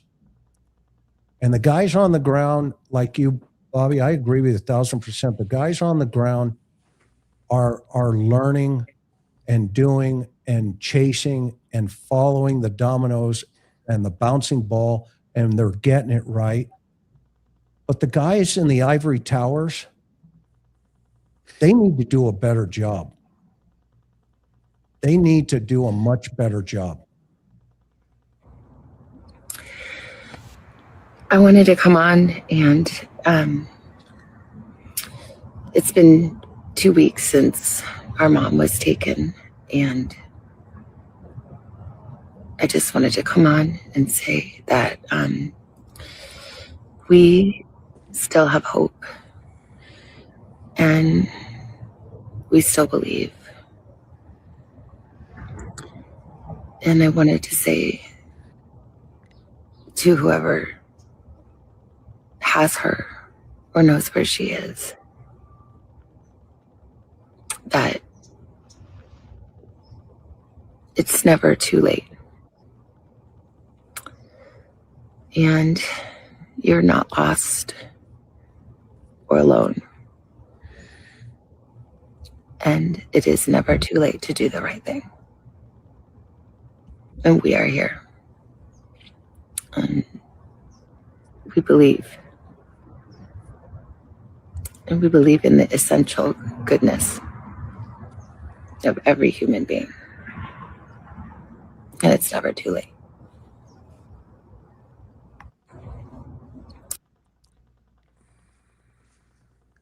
What say you? Gary?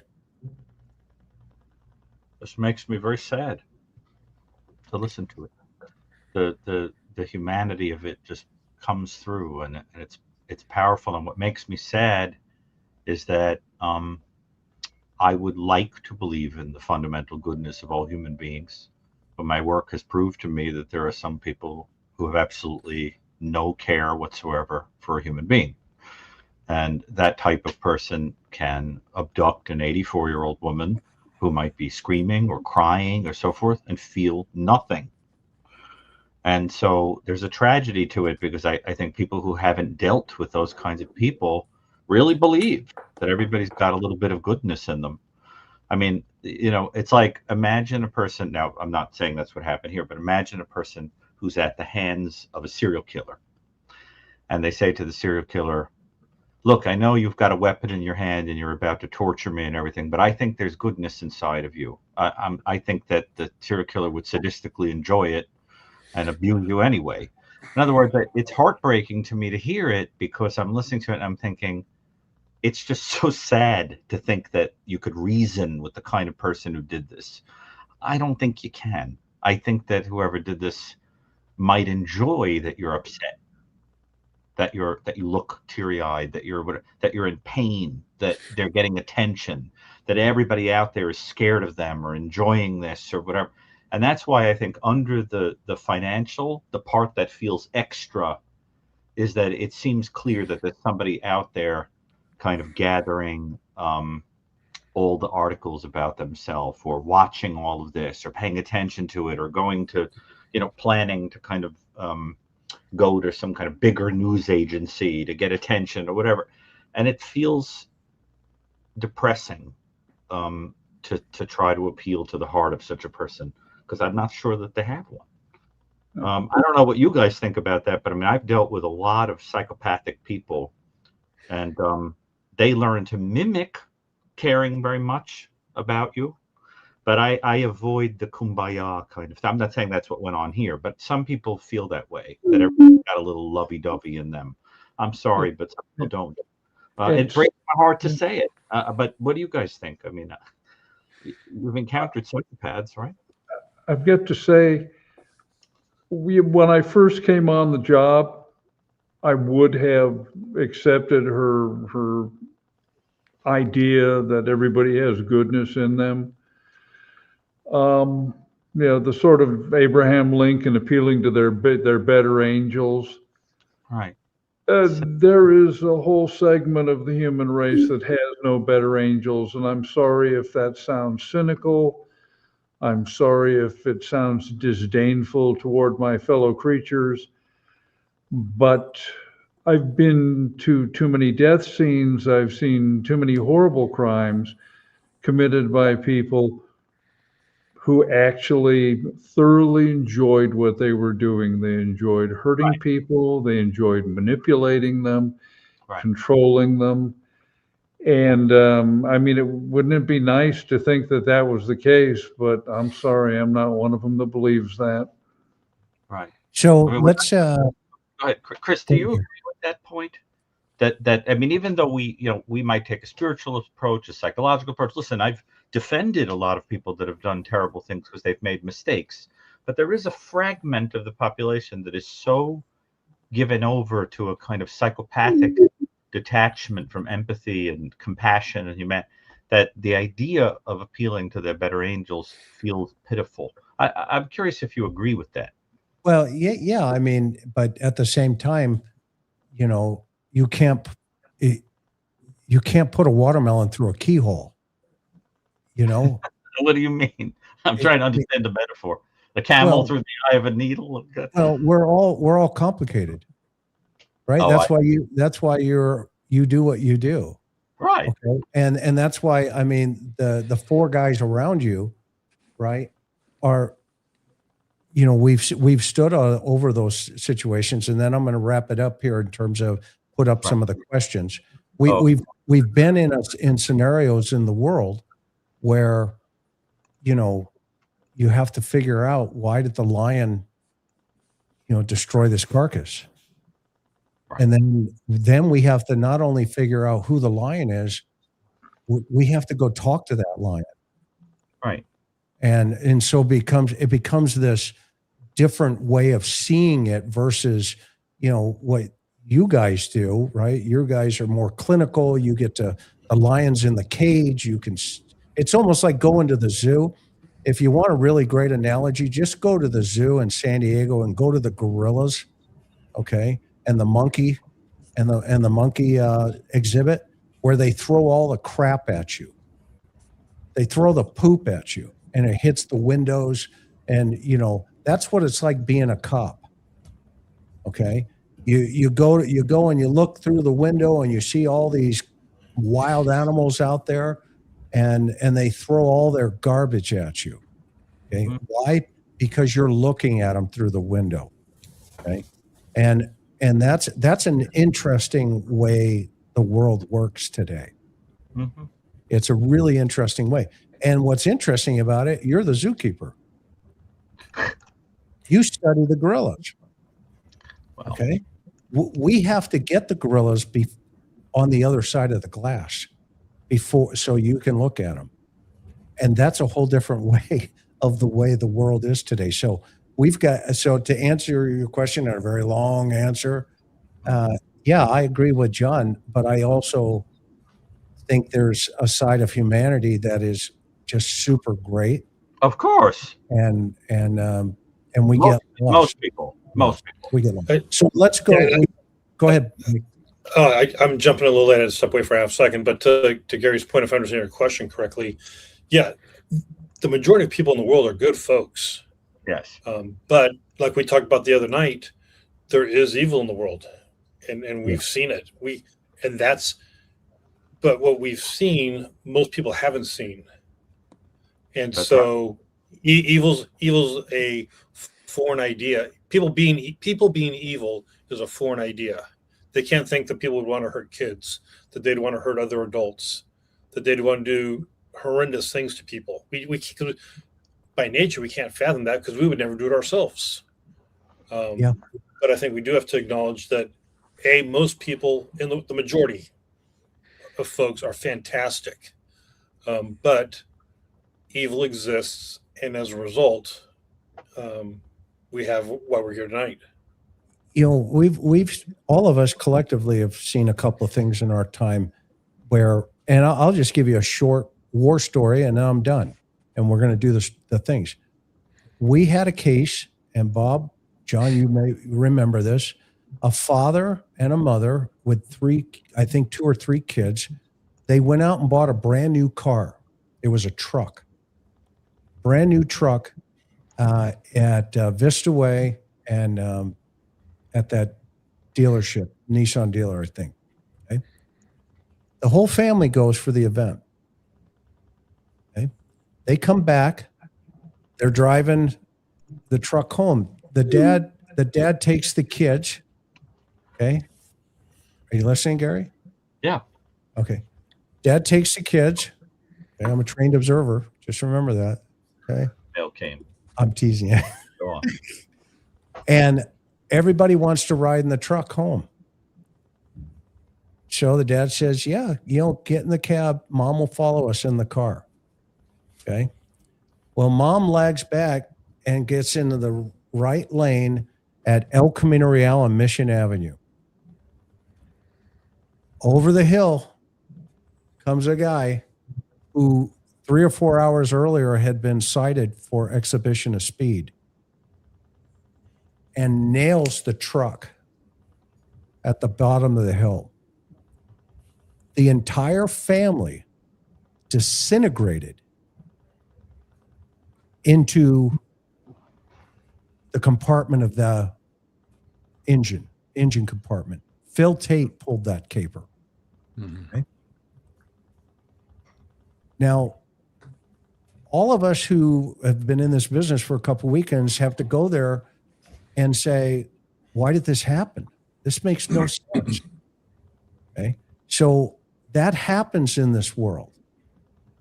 And unfortunately, it's happening right now as we sit here talking about Savannah and her family. And that's why I guess we're so passionate sometimes about, look, we need to back up sometimes as a profession.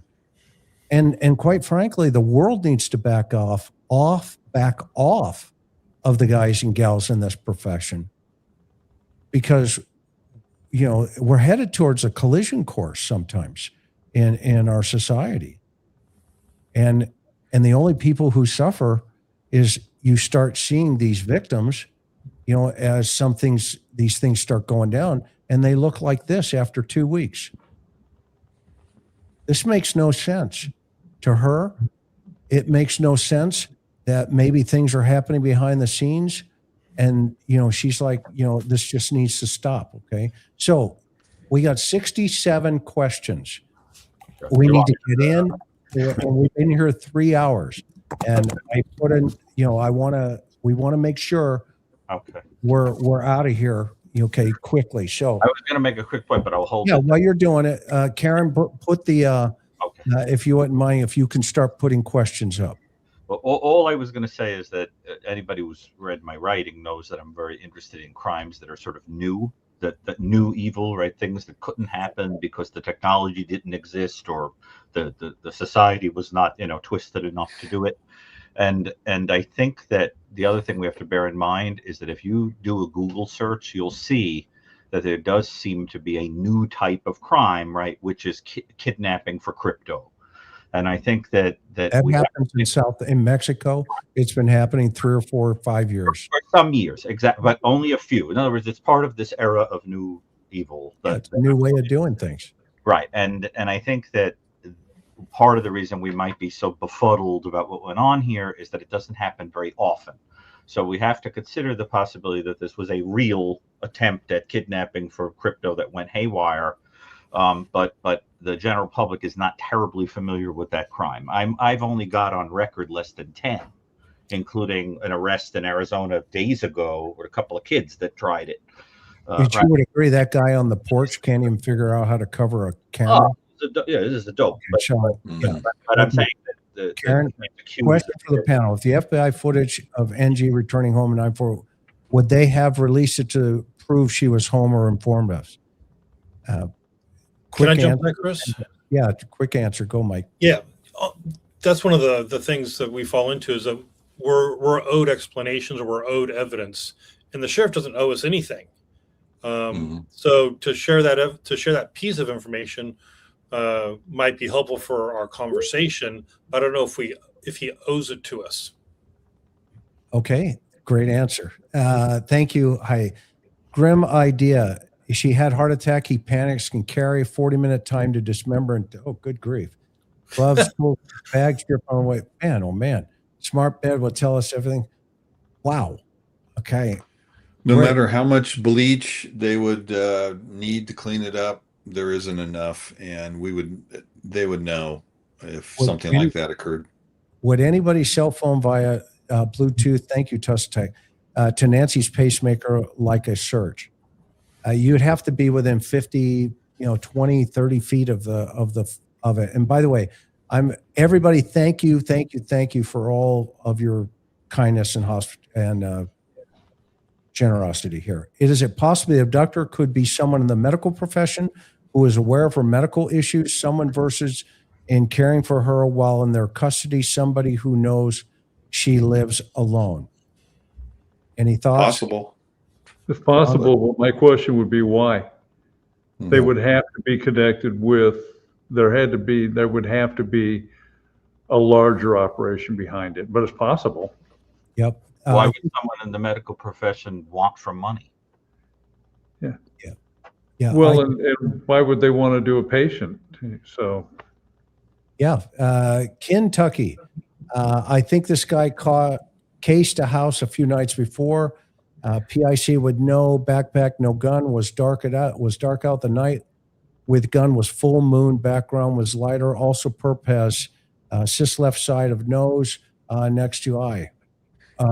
Great observation. Thank you. What about the card that was left on the front door? Is that the APS card, the Adult Protective Service card, or was that the electric company, Arizona Public Services? Savannah recently had major vocal surgery. Perhaps it caught the attention of someone from her hospital, patient, staff plotting. Yeah, but plot to steal her mom? And where was the surgery conducted? And what kind of medical staff is doing this stuff? Get out of that hospital quick, because there's a conspiracy. But I love your comment. Wouldn't her watch give data the idea of what's happening? Is she probably going to be cooperative, not screaming? Her watch did push data out. They have that data, and I bet you there's a lot more we're going to hear about it. Thank you for that question. Mm-hmm. Could she had walked in on them robbing her? Probably not. She was probably sound asleep. at 1:47 a.m. And how do you know when whoever brought her home went home? I do. She can have a code for GaragePad. Thank you, Dog Discussions. Love your puppy. We don't know, but we do. We have asked the same question with this group. We've asked the same question. In my opinion, if the son-in-law went to Italy, speculating, and we've heard that a couple of times, right, guys, that he's not even in the country. We don't know that for sure. Is anybody? But the Daily Mail seems to have identified him in a large home in the immediate area, but we don't know where he is. Why still go if his mother-in-law is still missing? Great question. Nice, Marie. Savannah couldn't go. Mother went missing. So why is son-in-law so fast to get to Italy? No heart because she's missing. Yeah, if he's in Italy, that's definitely a huge red flag. Thank you for pointing that out. Possible theories on what happened? Well, go back and look at the last 4 shows. Yeah, great point, though. Thank you for being here, Casey Quesadilla. I love it. Violet Desert Sky. New idea. Who would want to stop Savannah from covering the Olympics? Hired needy Rube. He buys stuff at Walmart, case the joint, turns NG over to boss. Morning show TMZ. Definitely part of Inner Circle. Thank you. Little complicated. That's an awful lot of moving parts there. And here's the thing about a conspiracy. The more people involved, somebody's going to talk. Yep. When was Annie called? Church stream started at 9. We addressed that as well, Holly. That was a great question, and we have the same question. If it is possible to use Wi-Fi tracking in a home to determine who was the house during those hours, I'm sure she would be distinctive from the suspect. The FBI has the tech, I'm sure. Yes, they've already pinged her phone, and they already know if it's moved. Dr. Gary, do you agree that this crime will come down to 1, escalation of effort bias, or 2, Dunning-Kruger effect? Get in and get out. I'm not ready to answer that yet. I think we don't have enough data. It's a very good question, but let's see. I'm not ready to answer it. Thank you. Reflectors on backpack delivery drivers. Reflectors on the backpack, Walmart, $10.99. Any broker, friends, or neighbors expressed interest in purchasing the Guthrie property. Range Rover in question as dealer plate, clean seller trade. Yes, thank you. Hopefully you were with us when we showed all that data, but that's a great point. Seems like, and thank you, everybody. These are very, very thoughtful questions and comments. Seems like local door cam doofus was a hired stoned fool and maybe handed Nancy off to someone else and had nothing to do with the ransom. He would not have kept or cared for her for all the time. No way. Tana, we cannot disagree with that question. Anybody disagree with that one or comment? Theory, Nest cam video guy already knows the other intruders in the house. He goes to knock before seeing the camera, explains nonchalant attitude. We questioned whether it was 1 or 2 guys a couple of shows ago. So we're with you. We're tracking that.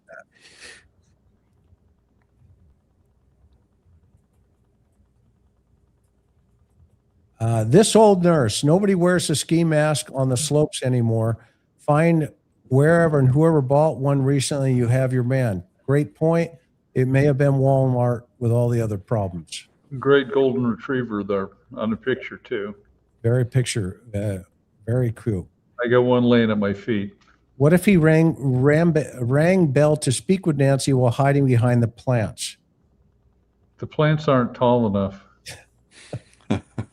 I'm sorry. I mean, I'm not trying to be snarky. Well, besides, he picked them all. She loves Snarky. Yeah. Our audience loves Snarky. We love Snarky. We love it. No, I'm a that changed person. man. I'm kind. I'm a snag, sensitive new age guy. Yeah. Who wears ski mask in Arizona anyway? What does the panel make of the still image released from the camera of the suspect without gear on, mask, without holes? You mean that AI peeled it out? We'll see when they get the knucklehead. They're going to get him on DNA, digital footprint. All that's how they're going to pull this guy in. When he is When was he expecting to meet someone, was looking maybe for a key, and he looked like instead of trying to break the camera, he was knocking to let someone he expected to be watching know he was there. Okay, thank you. That's a possibility, yeah. How old is the grandson? I've heard 11, 10, but we're not positive. I think they drove side by side to get away, easier to drive in the desert and avoid roads. So you're saying he doesn't lend itself to that. Yeah. We are all Jon Snow. Thank you. We must know. Thank you. How is the blood on the porch undisturbed? Hauling a bleeding person out the door, and yet 2 sets of feet didn't step in it. Look planet to me. Possibly. Mhm. Does anyone else find it strange there are no footprints in blood on the front porch? Yes. If porch guy had a flashlight in his mouth, can't we assume his saliva DNA is on the glove and ultimately in the house? Great points. And yes, canine investigations or K8 investigations. That's a great point. Julie Judson, this is not random. Stop conspiracy. They thought she had cash in her house. Will or point of entry. Robbie meant to be easy turned bad. Okay, that you realize you just said this, that we're creating a conspiracy to stop it, but you just laid a conspiracy on the second half of your question there, or opinion. So which one is it? Okay, about blood. Theories as to why no more of the trail blood beyond porch and the outside of the house. There is blood past the porch. It's on the walkway, and that's been shown. I'm not blaming anyone. The segments in the NG family and the Today Show were very personal, feeding information, which is gold, in the wrong hands. Great point. Mm-hmm. Love you, Jason. Thank you for always being here. We're rocking. We're at 44. Is the target and why is she the target and why is she the spokesperson? We don't know. That's a great point, though. I'm confused about the time of the drop off. We are too. I believe Savannah knows. Thank you. Love your pup. It would be interesting to know what Savannah's PIs are discovering. How closely does the PI work with LE? Would they be collaborating? No. No, we're not going to tell him anything. Not at this point. Do you think Savannah and Annie are staying in the same place? That's a great question, Mike. We're not sure. We'd love to get that answer. Something is missing in the video. He was planning to break into the house with a tool. He would have had it ready in the hands and used it to smash the camera. I think he planned to gain entrance by other means. That's a possibility for sure. Or he might have thought the door was already going to be unlocked.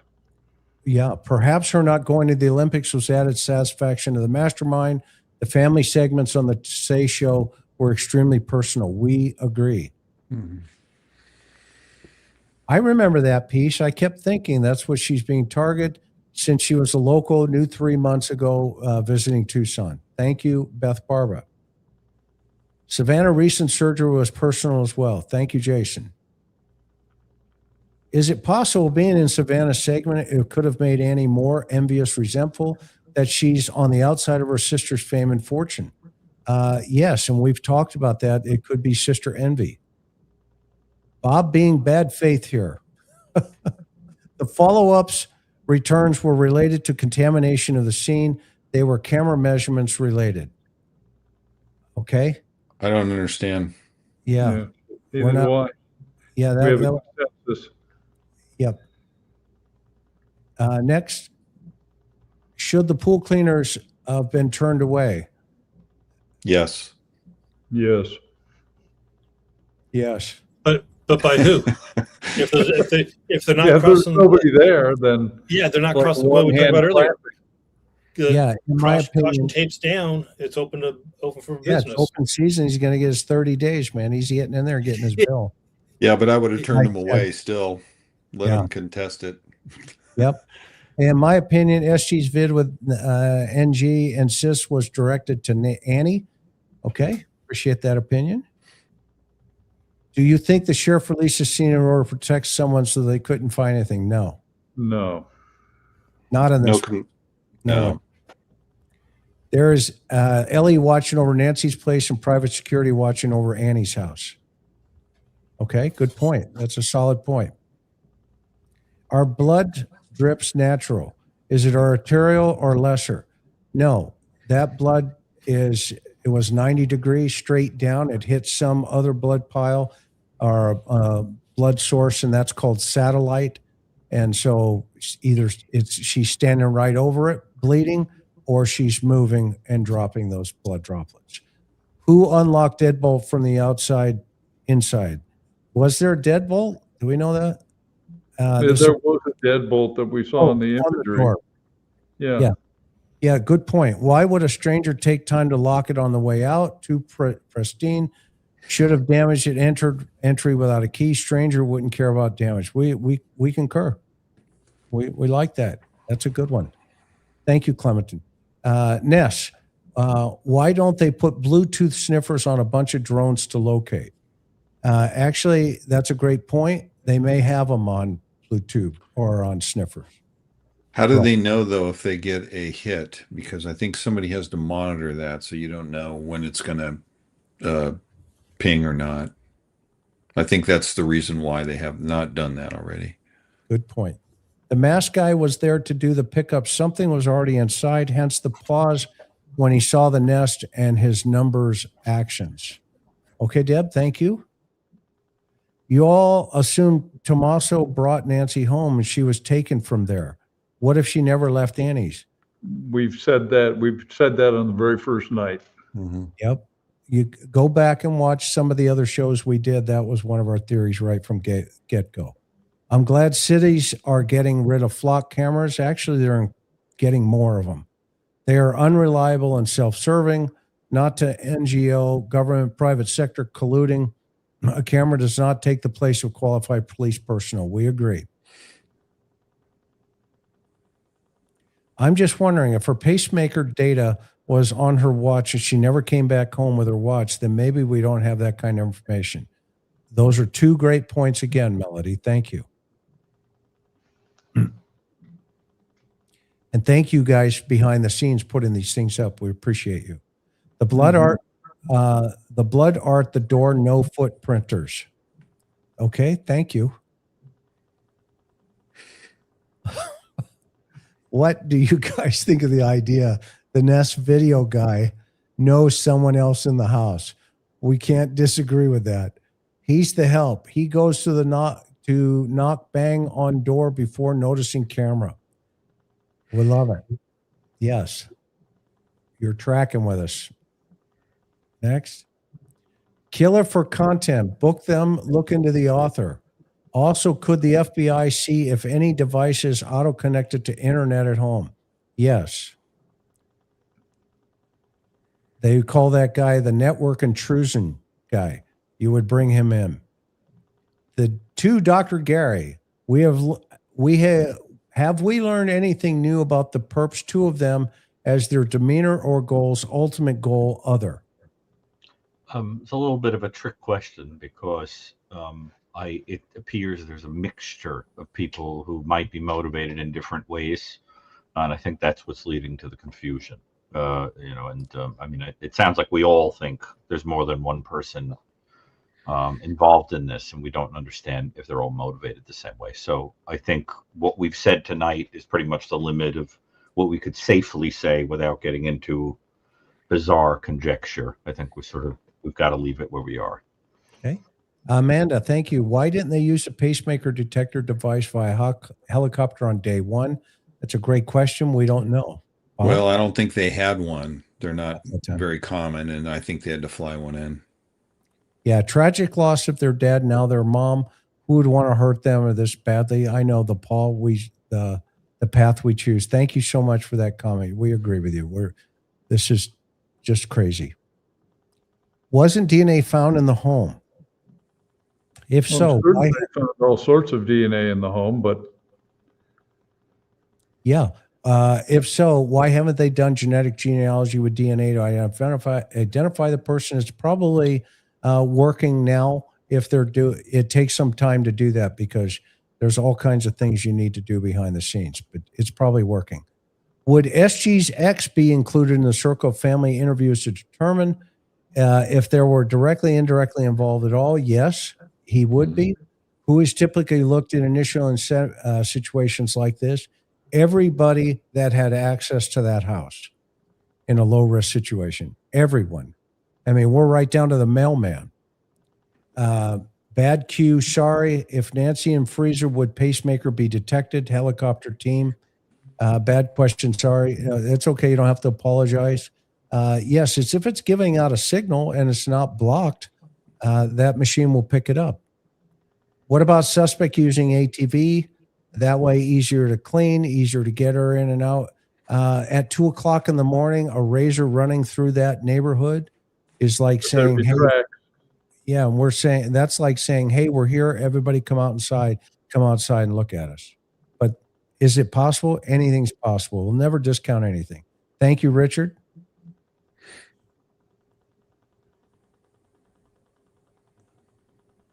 Eight more. We're doing great.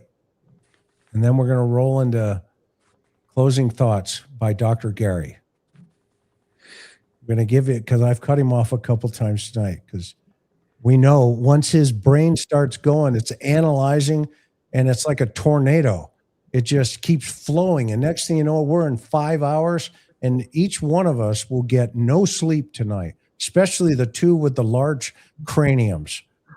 To the left and the top up there, Bob and John. You got some huge head. That boy's got a huge head. That My boy's got. skull's too small for my brain. Are there any more in the back? No more. That was it. Oh, awesome. Looks like there's a couple more. Thank you guys for coming in here. Okay. Just like we always do. Dr. Gary, you get the last word here. Okay, before you do that, I want to thank you guys so much for being here tonight. Mike, especially you're out cruising, doing your thing. Bobby, thank you so much for being here. John. Always a pleasure. Thank you. If you guys have just joined us in this chat, please go over to Mike's channel. It's down below here. Mike, tell them the name of your channel again. It's on YouTube, Heroes on the Job. Okay, Heroes on the Job. John is an author. He's written at least 8 books. And it's 9, and I'm finishing up book 10. He's on 9. He's doing 10. His links to all of his books are below. They're hysterical. If you want to know what it's really like out there, then hit John up.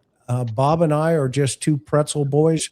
We don't have anything to pitch other than thank you for being here. You know, we really appreciate you, and hit that thumbs up, hit the algorithm. That's all we ask for. Hit the subscribe. We really appreciate that. And of course, Dr. Gary, who has the #1 book in forensics on Amazon, it's called The New Evil. If you want a really amazing book to understand the mind of these types of perpetrators, go purchase The New Evil, and you will not be. It's a must-have. If you have any interest, any more than a passing interest in this, you have to have that book. I found it, which is magnificent. It's a great book, and thank you to our mods, Mimi, Maui, Laura, Teresa, and Miss Sophia, and keep Teresa and all of these women in your prayers. We have the best chat in YouTube. Everybody just, it all works out to the best. And so we thank you, mods, for doing that, and to our subscribers, and not only here on YouTube, but on Patreon. So with that, when Gary's done, we're going to go to Hawaii. So we're going to pull out, and we're going to leave the last moment like, who was it? Smalley, or what was, what's his face from Saturday Night Live? Stuart Smalley. Stuart Smalley. We're going to leave you with Dr. Stuart Smalley. And what a comparison. For coming here tonight. And we're going to go out, and then we're going to leave it to Stuart. And when he's done, he's going to say, we're going to Hawaii. Doggone it, people like me. Is that what Aloha. you're talking about? Yeah, okay.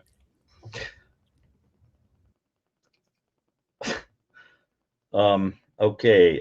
Well, the flattering comparison aside, I just think after all of this, our hearts really need to be focused on Savannah and her family at this difficult time. Prayers and hopes, best wishes going out to them, to Nancy, wherever she is, with us or not with us anymore. That is unclear.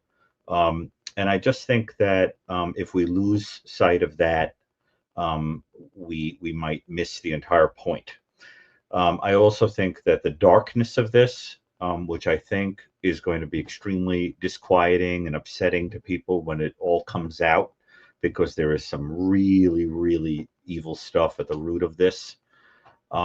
We have to be careful not to let that gobble up the point that at the same time, there are police officers, people with the FBI, probably in the, there may be people involved that work in medicine, psychology, whatever, who ultimately are helpers and good people and heroes that prove the other side of humanity that we were talking about earlier. That when you say, where is God, where is goodness, remember that he's in those people, right? That goodness is in those people. Because I'm concerned that we may all lose sight of that. And to that end, I think, to that point, I think Savannah is right, that hope is this sort of little light that can't be gobbled up in the darkness no matter what. That's true. And so I think we'll leave it at that, and thank everybody, and keep your eyes open, because this is a case that could be blown open by an intelligent person who just sees something and says something to the authorities. Keep your eyes open, because right now it's quite a mystery. So thank you.